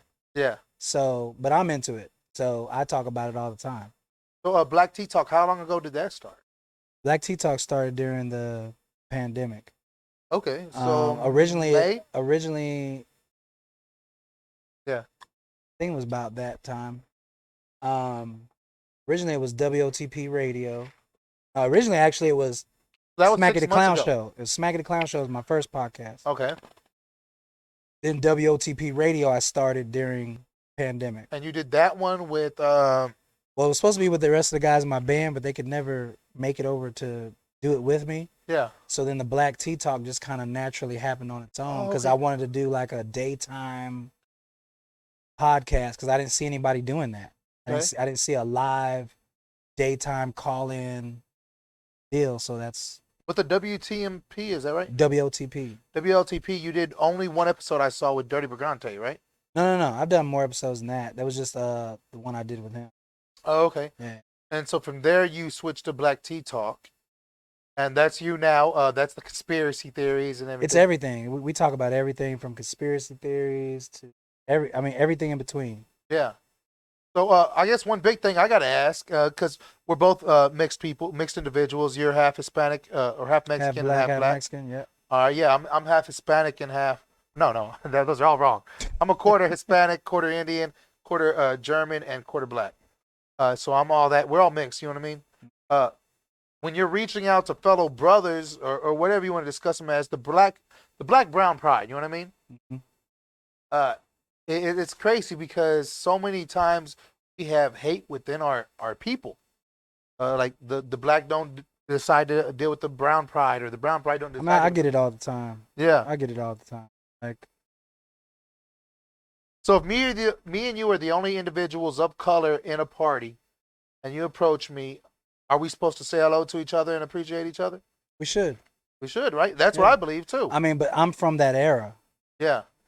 I'm also out here looking at what's going on, and yeah, you better let me know, because if something goes down, you're gonna need me. You know what I mean? But it's also just what's the word for it? Now, if I see you across the room at a party, will I go all the way over there to you? Probably say what's up. You're Probably the not. only brother. He's the only brother in the room. But if I look over you and we contact, is that enough? I'm gonna be like, either salute, what's up, or we give each other that, like, what's up. They're not. I know what you mean. Yeah. So yes, that's letting know, hey, I see you. Yeah. We know what's going. We know what we're in. We living here. We know what's going on. So as far as unity, us of color, I think me and you may have an indifference. We may have just a difference of opinions.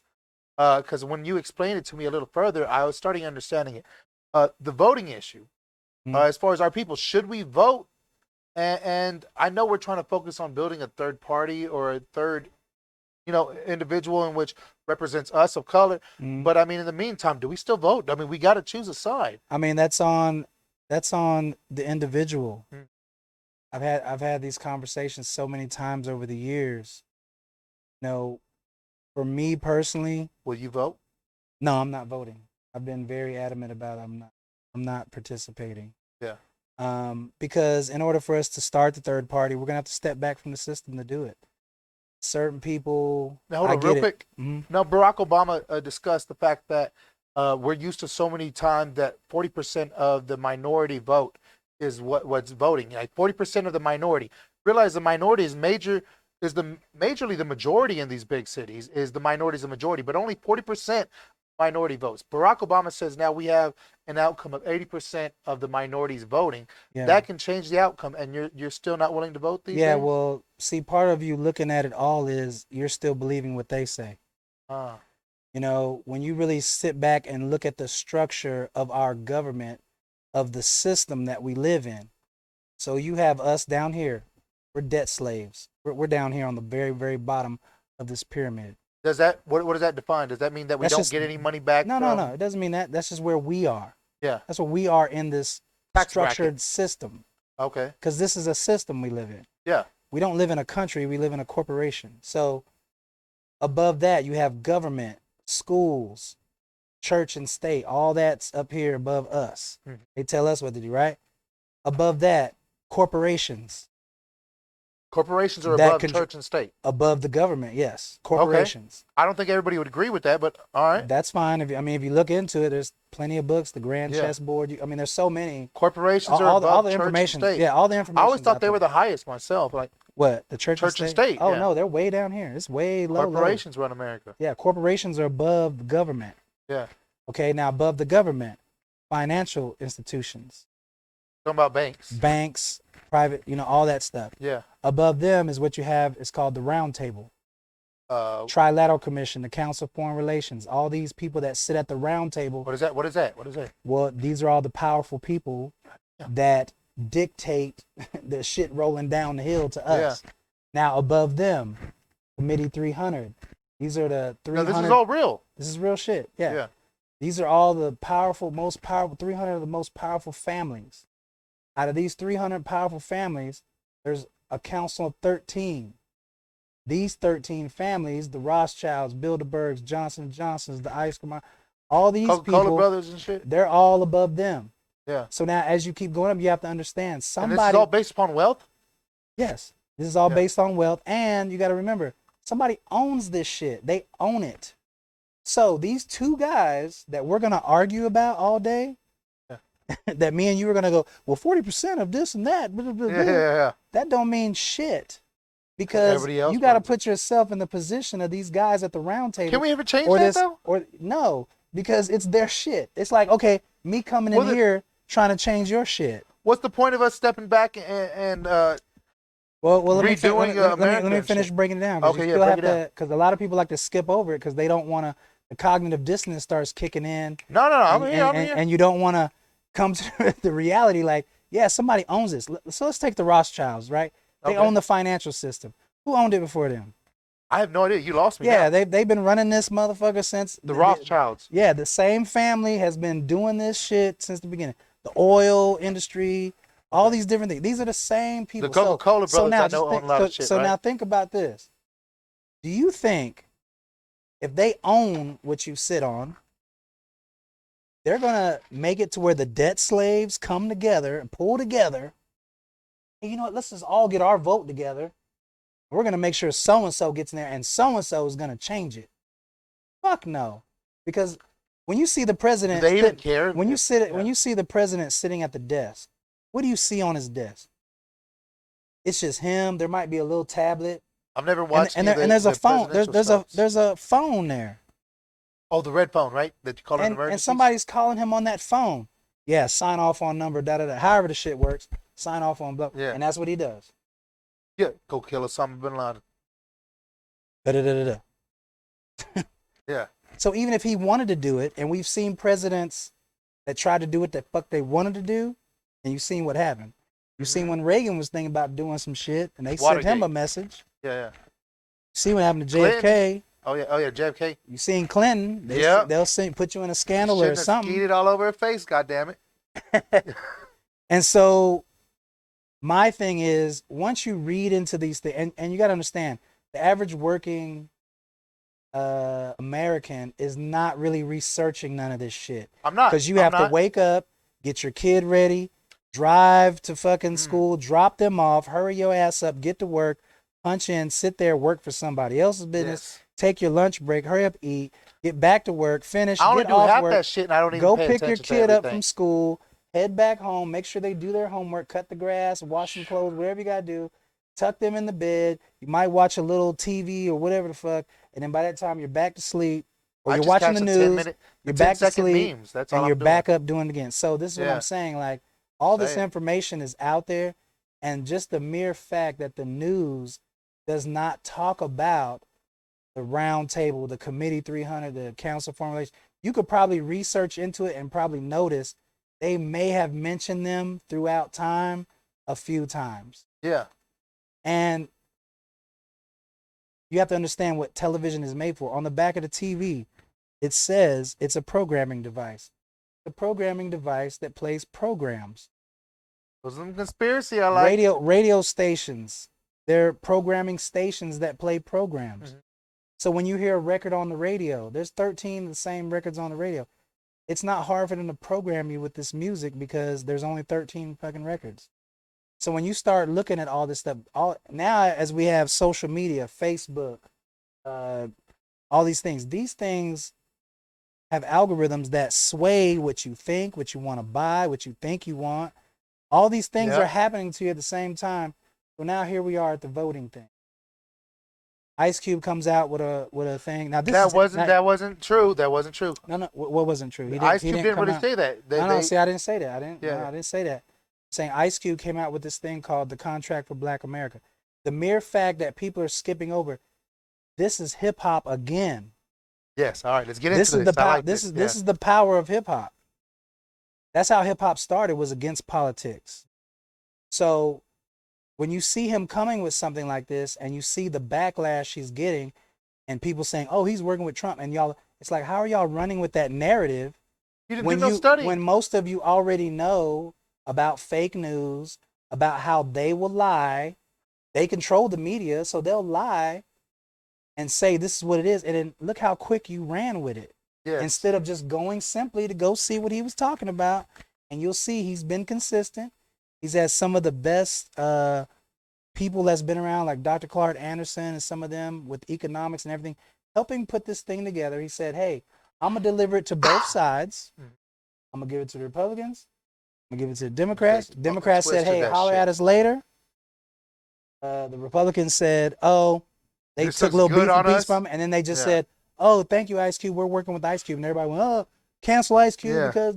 And it's like, none of it's true. But then when you start seeing more of the shows, it's like, you start to see that they all have agendas. And all Ice Cube is saying is, hey, let's get something for our vote. No matter who it is, let's get something for our vote. And you know the same comparison I say right now. Don't read the highlights. Do the research. Throw my Cash App on here right now. I want y'all to send me $100. And I'll tell you in 2 months why. See how stupid that sounded? Yeah. That's how it looks to me with the voting. It's like you're going to just go do it to try to get this guy out of office.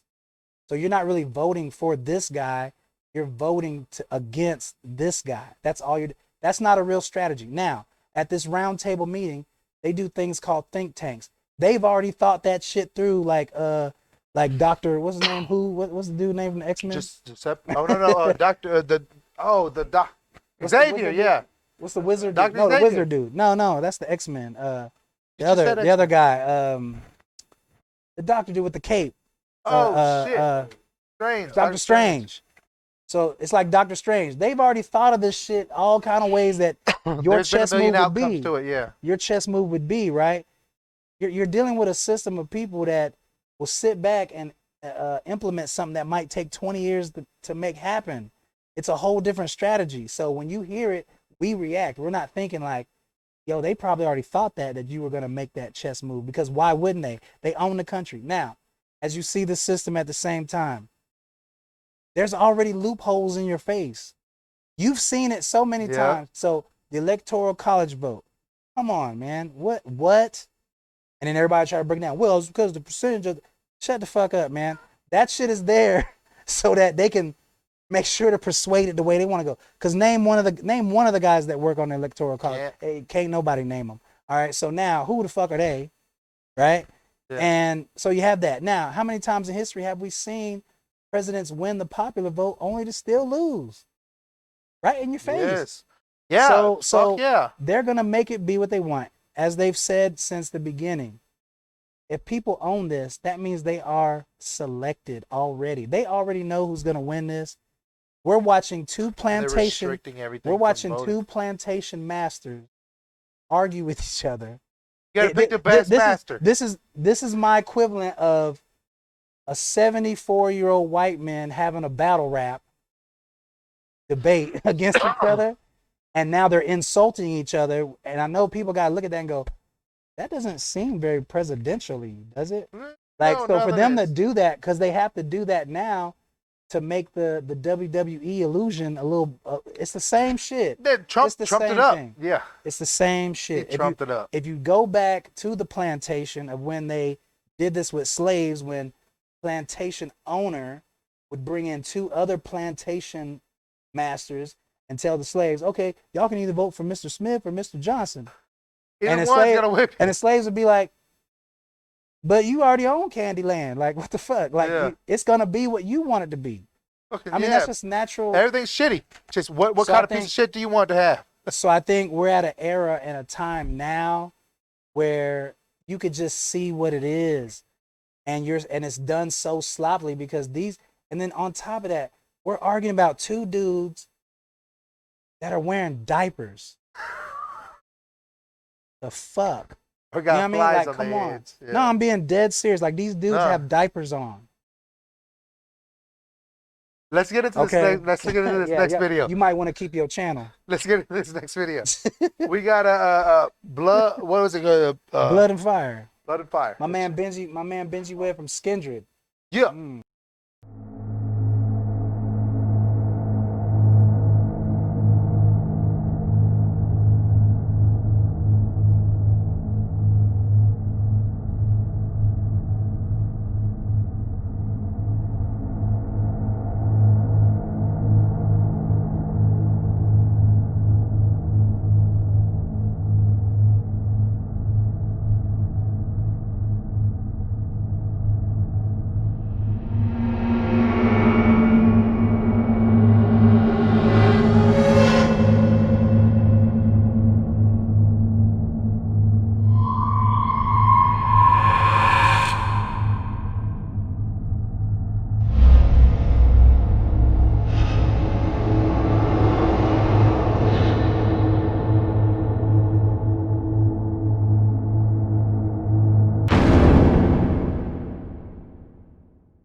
this sound that kills vampires.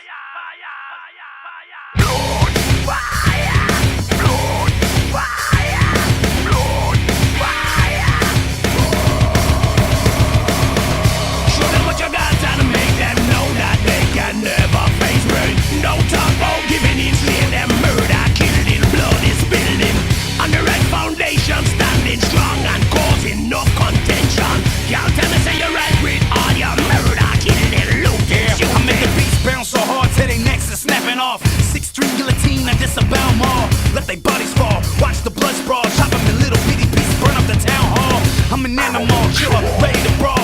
But to show you the real rowdy, the real raw. And when I hit them hard, that's when they bang with me. Dangerous sounds ring loud, bring out the beast in me. Give me the beat and I'ma burn it up. Real loud now, let's turn it up. Spitting until my teeth bleed. It's a song that kills vampires. When I met you today, set it all alight. When I pray, this world is burning up tonight. Just like a furnace, it's all about control ignite. Set it all alight. Like the fires, fires we light. Set it all alight. Like the fires, fires we light. Set it all alight. We like the fires, fires ignite. Spit heat when they feed me these beats and start acting up. Click, clack, I'm up, then they get the backing up. 16 banana clip, I'm off the cup. Get them up, attack it till they had enough. Stab them up, toe tag them and back them up. Me and Bitchy on a murder spree, now add them up. Tat them up, killing all vampire, life, light, and energy, blood and fire. Give me the beat and I'ma burn it up. Real loud now, let's turn it up. Spitting until my teeth bleed. We like the fires, fires we light. When I met you taste, set it all alight. When I pray, this world is burning up tonight. Just like a furnace, it's all about control ignite. Set it all alight. We like the fires, fires we light. Set it all alight. We like the fires, fires we light. Set it all alight. We like the fires, fires ignite.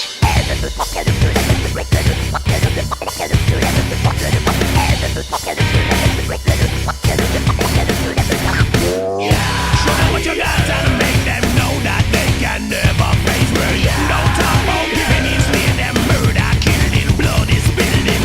On the red foundation, standing strong and causing no contention.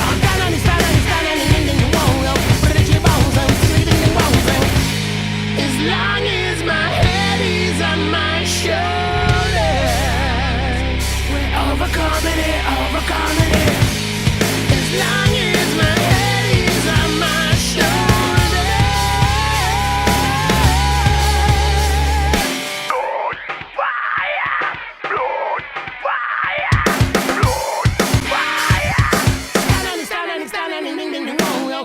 Show them what you got and make them know that they can never face rain. No talk about giving in, slay them, murder, killing, blood is spilling. On the red foundation, standing strong and causing no contention. Can't tell me say you're right with all your murder, killing, looting, shooting.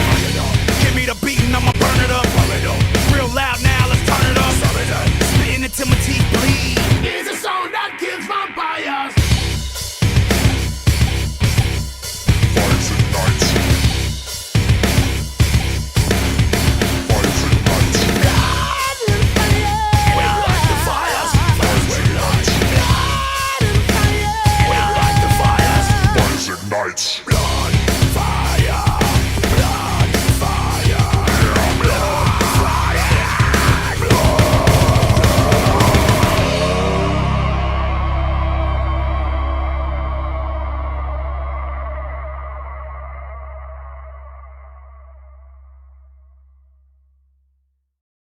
So I'm Smiles Influence. I'm back with Smackola. You know what I mean? I actually got something really, really important I want to discuss. I guess something I feel really, really advised about, or I guess I'm not advised about. I don't know. My mother always raised me to vote. Now we both have opinions in voting. I know we both want the same outcome. We want the best choice for our people. Now I say we should vote no matter what, because the best of two bad people is still a good reason to choose the better person of the bad person. And you say we shouldn't vote. Do you play poker? Yeah, I play poker. Yeah. Okay, so imagine if the deck was stacked, like would you still put your money down? Now, if the decks was stacked against me, Mm-hmm. Would you and still play? no. See, I don't feel like. Hold on, I don't feel like it's a poker situation. No, but I'm asking just a. If you found out the decks were stacked, would All right. you still play it? But I'm gonna give you this No. different scenario after this. No. If you found out that the decks were stacked, would you play? Yes, I still play. You Now, still would, even though you've uncovered like, oh shit, the decks are stacked.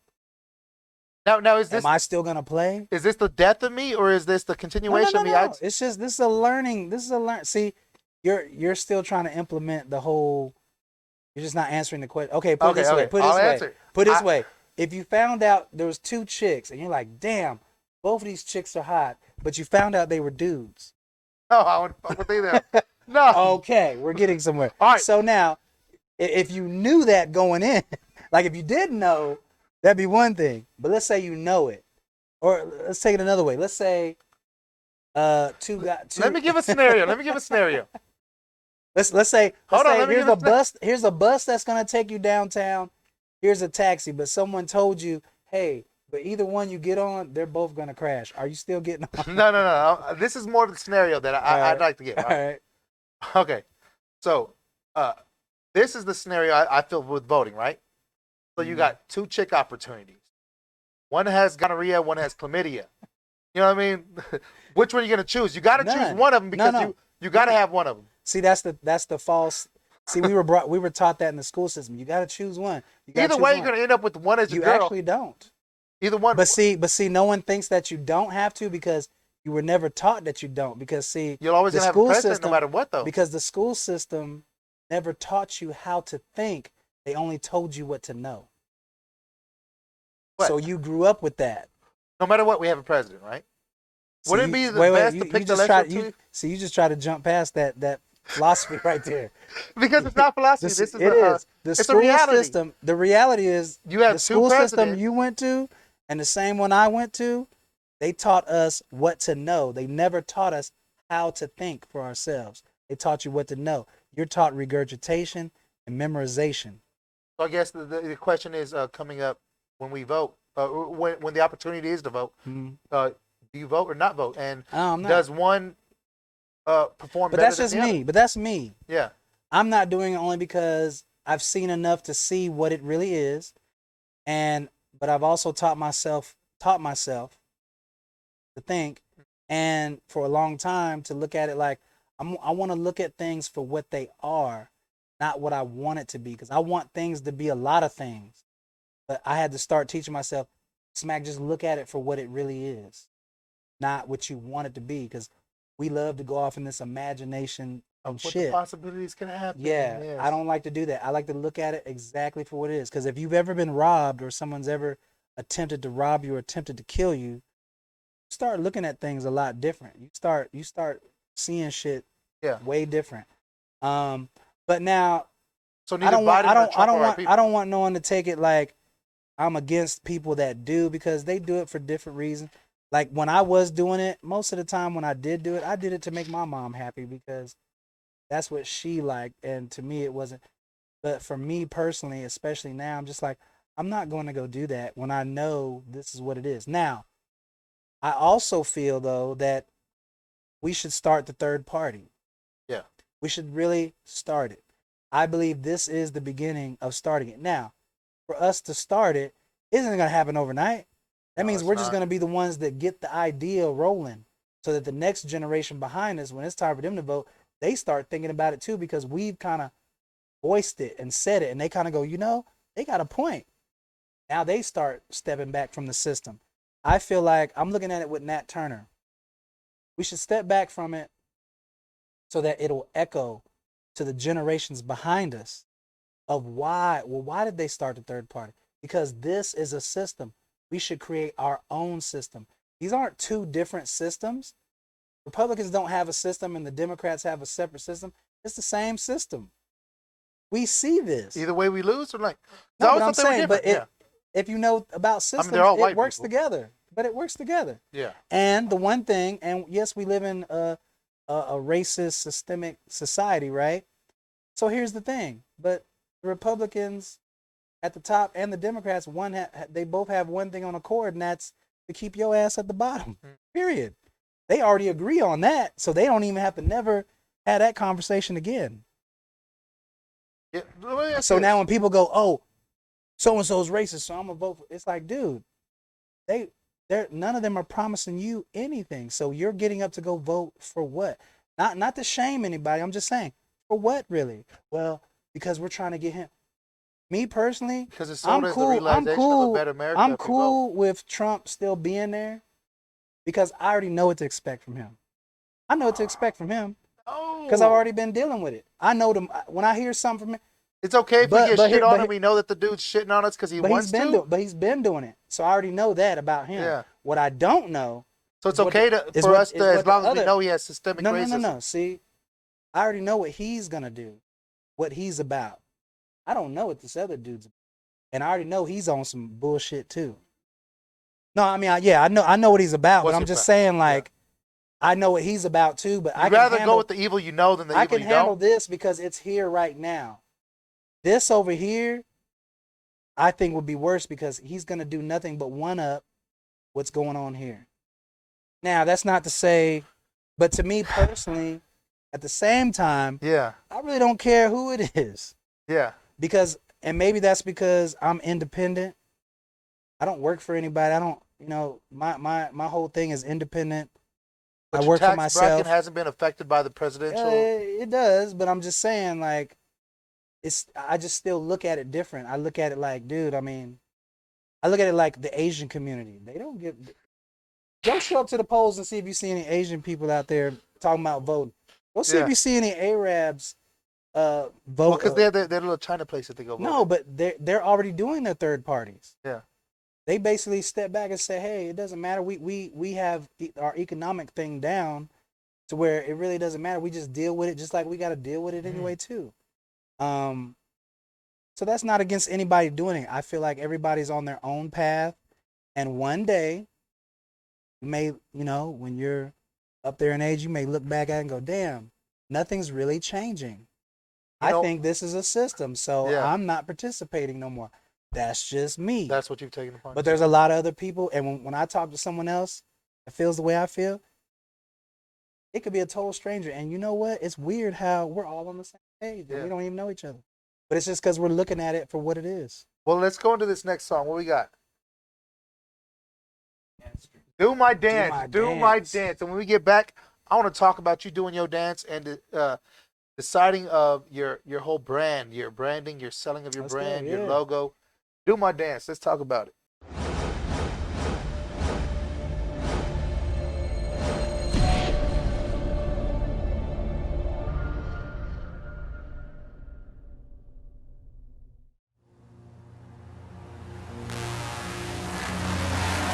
I create visions that I see in my head.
deadly melodies and murder felonies. I'm aggravated, baseline heavy, executing them all. I'm killing all and every home where the killers roam. Line them up and I'ma clear the drop zone. And these clones all getting domed. It's one of the main reasons you niggas not own. Raw shit, no compassion for what they asking. I just stab him, start laughing, pull out my Glock and pop him, and my beat go.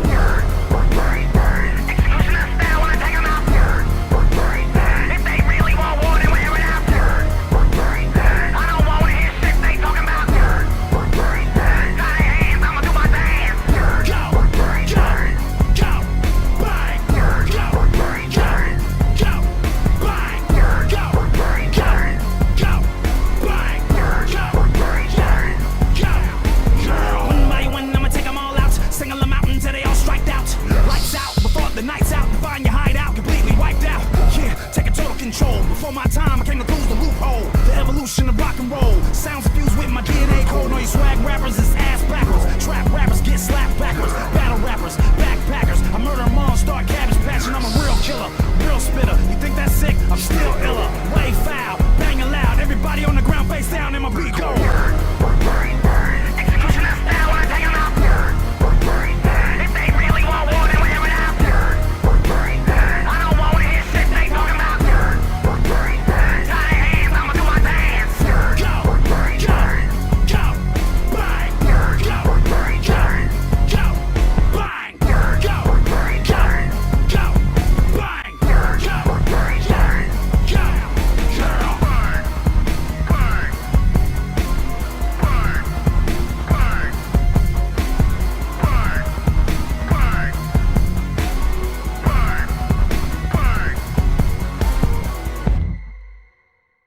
Man, losing your mind, man. It kind of makes me lose my mind when I see friends fall off due to drugs, man. It's a sad thing to see. I know throughout my time, I've lost a few friends because their abuse has gotten over past their ability to perform. Have you ever seen anybody fall off due to their lack of inspiration or due to their use of Seen a lot of great talents, man. They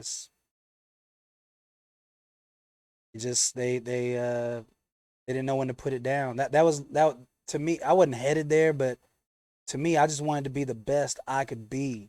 Yeah. You know what I mean? Because there's no do-overs. And that's what made you put it down, right? So that's what made me stop drinking, because I just wanted to be the best I could be. So I started getting in shape. I started working out. Because when people come to see our show, they don't want to see a sloppy front dude. Like, nobody wants to see a sloppy rock star. Yeah, you don't want to lose your breath. Yeah, well, that and just everything. You know what I mean? There's a lot going on, and a lot of songs to remember. It's a lot of different cues, lighting cues, and it's all kind of things. And I mean, I run business of what we do, so I have to be on point. I can't be sloppy and really no room for it. You know, my body told me, all right, you've had enough. Yeah. Now, if I was celebrating something special here and there, would I probably have a drink or something? Yeah, maybe, yeah. But you wouldn't really just catch me doing it like that no more. It's because I've just grown past that element. Yeah. I still do like to smoke if I'm like in the studio or if I'm in a setting of creating. Still got to be a certain grade. Can't just be anything. Like, a lot of dudes be mad at me like, you smoke? I'm like, what is it? I don't know. It's just smoke. I can't do it. If it's not sativa and it's not a certain grade, I just don't do it, because that's when I'm going to start being real creative. Yeah. And I just need to be able to keep my creative space and not get lost in the cloud, you know. I get too far out. So, yeah, it's sad to see when people, they start relying on it, turns into something else, you know. Yeah, they feel like it is their creativity. But I think more worse than an alcoholic or someone turning to alcohol or drugs that I've seen is people that are actually scared of success. Oh, in what manner? I think that's the most weirdest thing. Like they feel like they're not worthy upon what they're receiving? Or? They will literally try to talk you out of what you're doing because they're scared of success. Oh. Yeah, like I've had that happen a couple times where you're wondering like, hey, I've man, been down that road before. Why don't we just go over here and knock this out? And yeah, well, man, they start making all these excuses. And you know, you don't you're never thinking of that because you don't really think that nobody's doing nothing like. And when you look back, you go, wow, you were scared of success. You were scared that you would actually be successful and have to now do it. You know what I mean? Yeah. So I think that's worse. Yeah. Well, one thing you do well, like you're fucking magnificent with everything you do, but branding, because this fucking sweater you have on, this hat you have on, I mean, where did that label come up with? Because you have a doctor that you have in a few of your videos. Yeah, well, the mascot. The worm mask, yeah. Yeah. That's like my alter ego. I used to do that before the Dirty Wormz. I used to put on that outfit. I saw somebody else with the outfit on though. It wasn't you. It was with the doctor. Well, once it got to a level, yeah, that we were doing big shows, I was telling my homeboy like, man, you put this shit on, because I would have be to the run, character. because I would have to run off stage, take it off, run back. It was too much. So I was like, just be this character, because then it was giving him something to do at the same time. Yeah. But a lot of times I used to come out, take it off, it'd be me, and then I go into it, and I still do that time to time. But yeah, I got to a point where we just made that character its own thing. Yeah. But it's really my alter ego. So when you're listening to the records, you hear me rap and you hear how he answers things. That's my alter ego answering it. You also kind of birthed that for other people to wear masks, like Don did upon other rappers to wear masks. You know what I mean? I kind of feel like that. It's kind of been around. It's kind of been around. It's tribal. What was the first person you saw wearing a mask? First person I saw wearing a mask? Slipknot. Oh shit, you're right. Mushroom Head. I don't know who that is. What was those one guy's names? Gore. Oh, remember those guys? Nard. Gore. Not Gore. It was called Gore. The ones that were all the fucking. It was crazy. Yeah. Super crazy. But the biggest one I'd have to say where I got Doc from was Iron Maiden. Where you got Doc from? Like Eddie. Oh, okay. Doc. My Doc is my Eddie. Yeah. Okay. So I kind of patterned it after that. Nice. And sitting here seeing so those were all your influences as far as your music, or who do you look up to now, or who's in your ears right now? Actually, let me ask that. Who's in your ears right now? Is there anybody as far as the local artists that catch your ear right now? Or do you mind if I shoot some names at you, see if you know any of these names?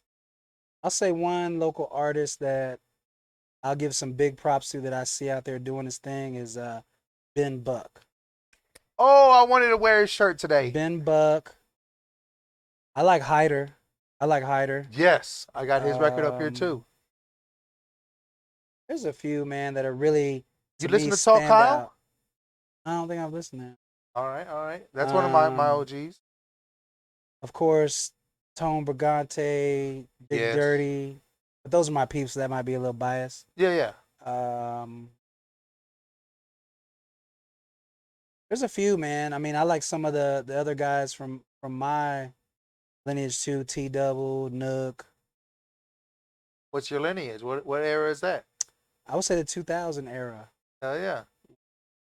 But a lot of the guys that I'm really into were a lot of my friends. Yeah. People that I, came up with. Yeah, but also my mom was probably the biggest because she was a singer. So I used to be backstage playing with my Star Wars men on the mixing board and fucking, you know what I'm saying? Did you ever have your mom featured on one of your songs by chance? I didn't. We were supposed to do it. Yeah. And she was actually going to sing and play piano.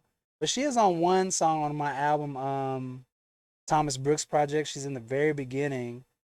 And my man Jermaine, shout out to Jermaine Monroe, he sent me a clip. He said, hey, man, here we are back in high school, and we were recording on the answering machine. Yeah. And he was beatboxing, and I was rapping.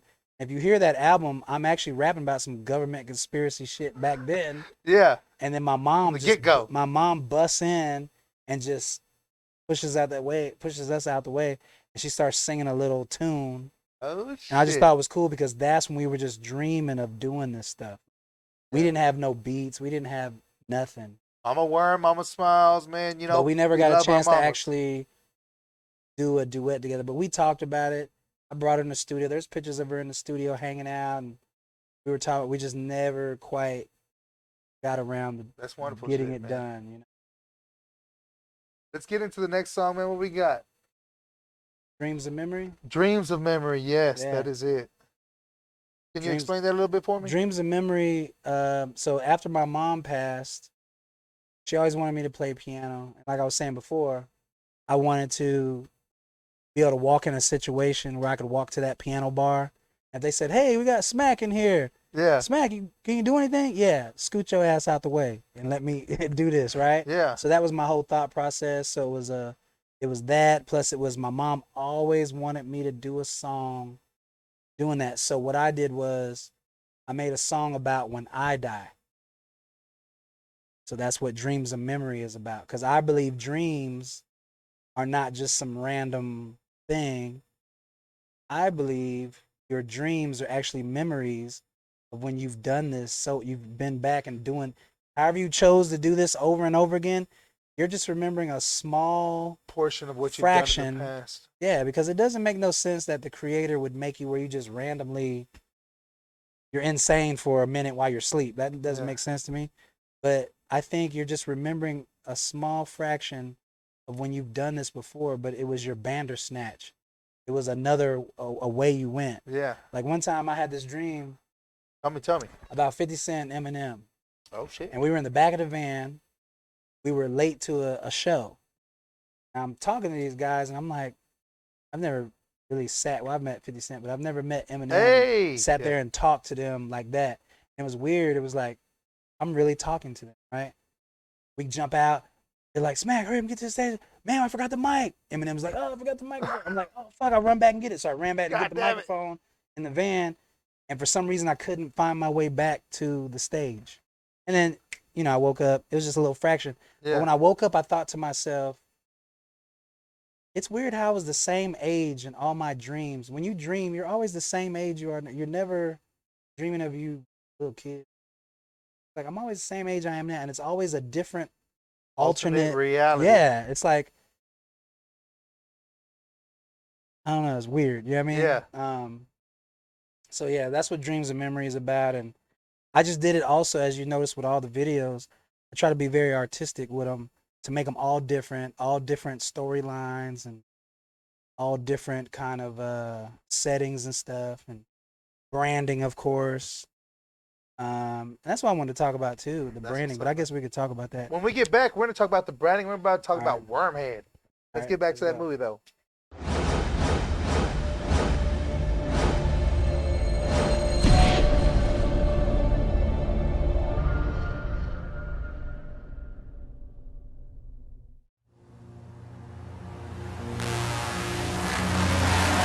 I create visions that I see in my head.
I wonder when I'm gone, what will they ever say about me? Life will carry on, but will they ever think about me? As time moves on, I lost everyone who loved me. This life is like a dream, but the dreams are memory. I wonder when I'm gone, what will they ever say about me? Life will carry on, but will they ever think about me? As time moves on, I lost everyone who loved me. This life is like a dream, but the dream's a memory. Time's passing on, old memories fade away. No one's promised tomorrow, but we seen better days. I'm in a better place, is what they'll probably say. I can't believe he's gonna seen him just the other day. In heaven now, I guess he's finally free. Turn this up loud and bang it at my eulogy. Share a few laughs, maybe a few cries. Think about the good times and say your last goodbyes. I guess the morning came before my sunrise. Another star in my honor in the night sky. Reminisce on the moments of stories untold. Let the candles burn till they don't dance no more. Tears drop like rain in the distant meadow. Overflow with emotion like a soft echo. Time to let me go and start the soul preservation. Don't be sad, this is life's greatest celebration. I wonder when I'm gone, what will they ever say about me? Life will carry on, but will they ever think about me? As time moves on, I lost everyone who loved me. This life is like a dream, but the dream's a memory. I wonder when I'm gone, what will they ever say about me? Life will carry on, but will they ever think about me? As time moves on, I lost everyone who loved me. This life is like a dream, but the dream's a memory. Calm as the day is free, only thoughts whisper, emotions frozen like a cold winter. Faces blending in, family and friends, essence is time itself, so tie them loose ends. Let the feelings flow and hold no grudges. If you was dear to my heart, just know I truly loved you. I hope you feel the same. Endured so much pain after my mama passed, I slowly slipped away. If I could've stayed for a little longer, I would've showed you all it was a true honor. My only inspiration was to make you proud. Hearts turn upside down, I know it hurts to smile, but here and now, time's moving on. Souls can't live that long when the love is gone. We all born to live, and we live to die. The dream's a memory, and in your heart I'm still alive. I wonder when I'm gone, what will they ever say about me? Life will carry on, but will they ever think about me? As time moves on, I lost everyone who loved me. This life is like a dream, but the dream's a memory.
I'm watching my life go down.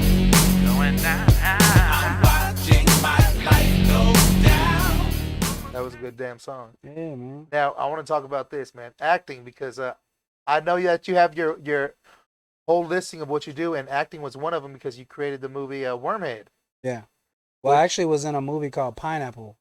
It was an independent film. Got in there, played Blocko.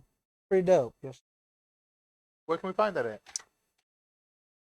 Fine, I guess, somewhere. But it was a really good movie, independent film. So that's what kind of pushed me into that. Of course, just acting in my own videos. But I shot a sci-fi horror movie called Wormhead. Never released it. Yeah. But if you've ever been to some of our shows, sometimes I play it as our intro. We never got a DVD of it. No, I've never put it out. I've never released it yet. Because I watched an interview where you say you were gonna release it. It was but it's done. It's been done for 10 years.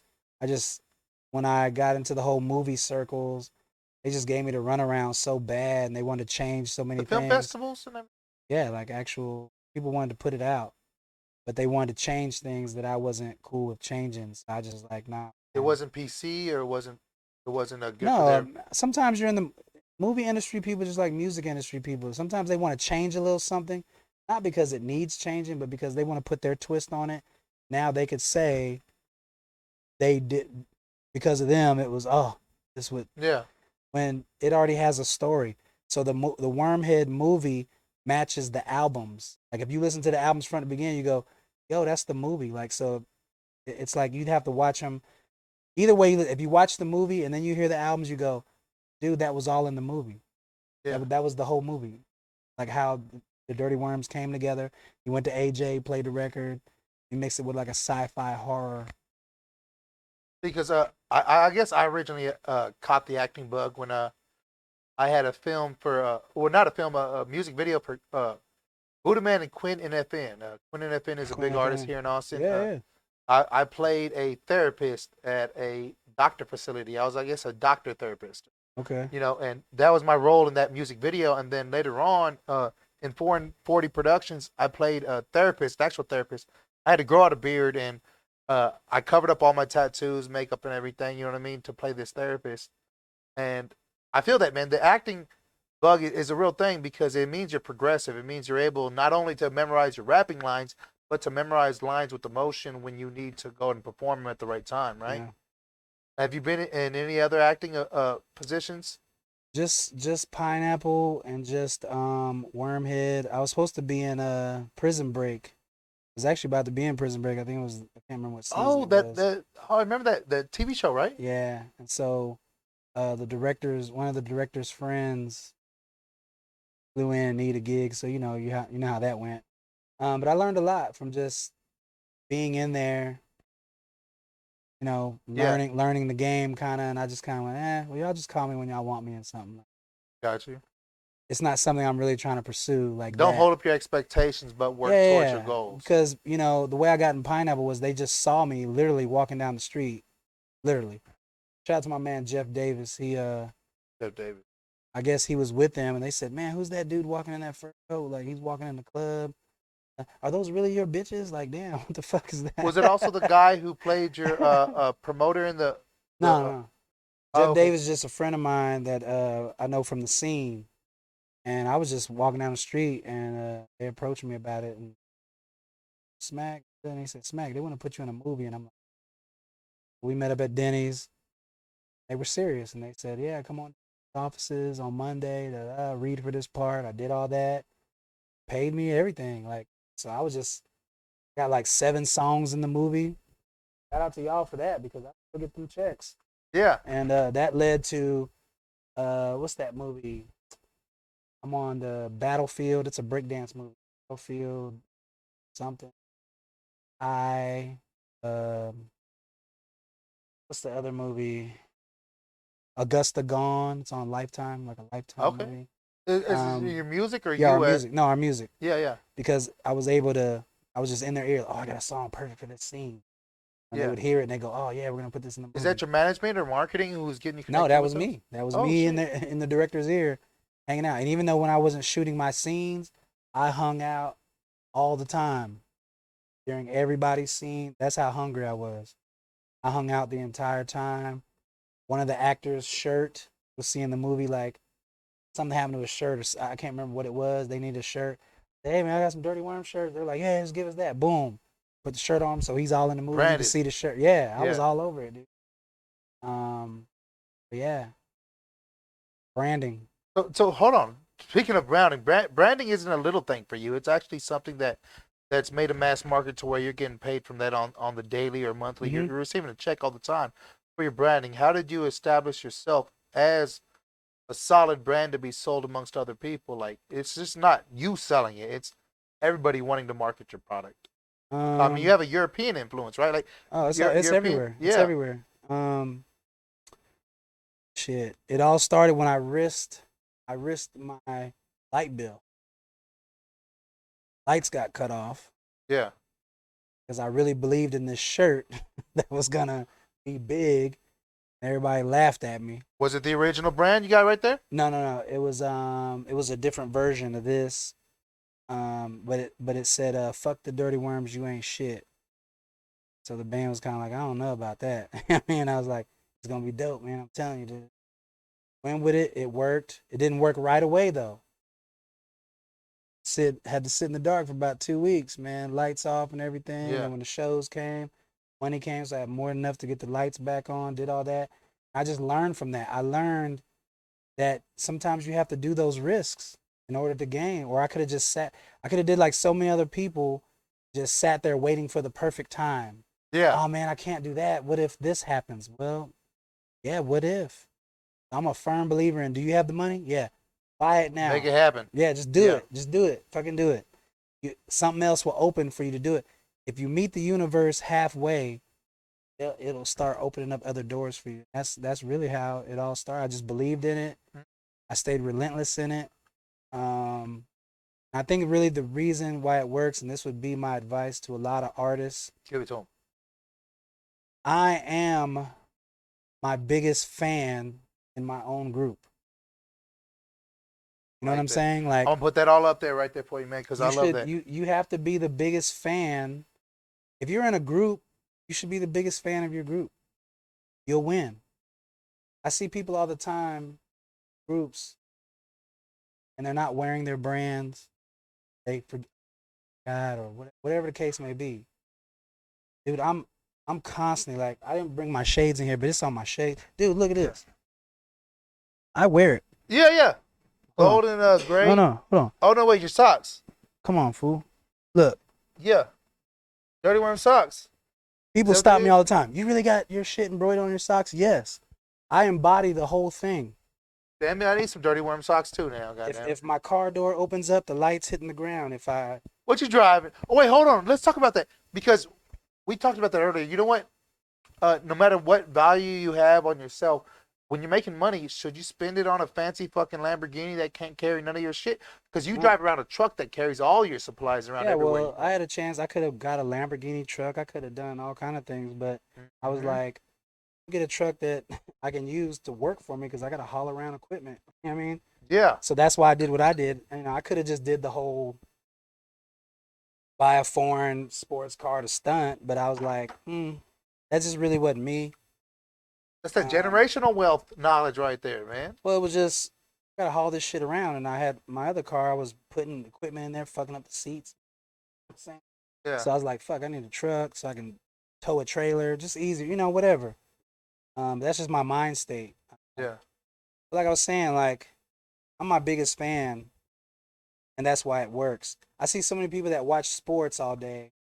They'll dress up, and the Cowboys are on tonight. Yeah. They'll have the hat, the jersey, the fucking all kind of shit. But then when I see them at a show, I'm like, where's y'all shit? Like, why aren't y'all head to toe in this shit? Like, y'all should be head to toe. There should be no fucking excuses. So to me, that's how I was able to brand it. Was every since you've seen me since I would say 2004. Oh yeah, 4. You've never seen me really in anything else. If I do choose to wear something, it's like one of my friends, you know, Naughty, or I used to wear Trampia shirt, wear Overlord, Nook, Babu Blakes. I'll wear all my guys. Well, I gotta support get you some them beautiful too. drunk show gear for sure. But yeah, but for the most part, you always see me in Dirty Worm gear. Got the website dirtywormz.net. We got all kind of merchandise. Dirtywormz.net. And what I did was I just kept investing in merchandise, because I already knew that's where it was going. Yeah. That's how you can tell people their fan base. You have a lot of people that'll say, "We got a big fan base." I'll give you a thumbs up. And then I could look at their merchandise and go, "No, you don't." Yeah. You know what I'm saying? Only because I know, like, if you had a big fan base, you got to sell them something.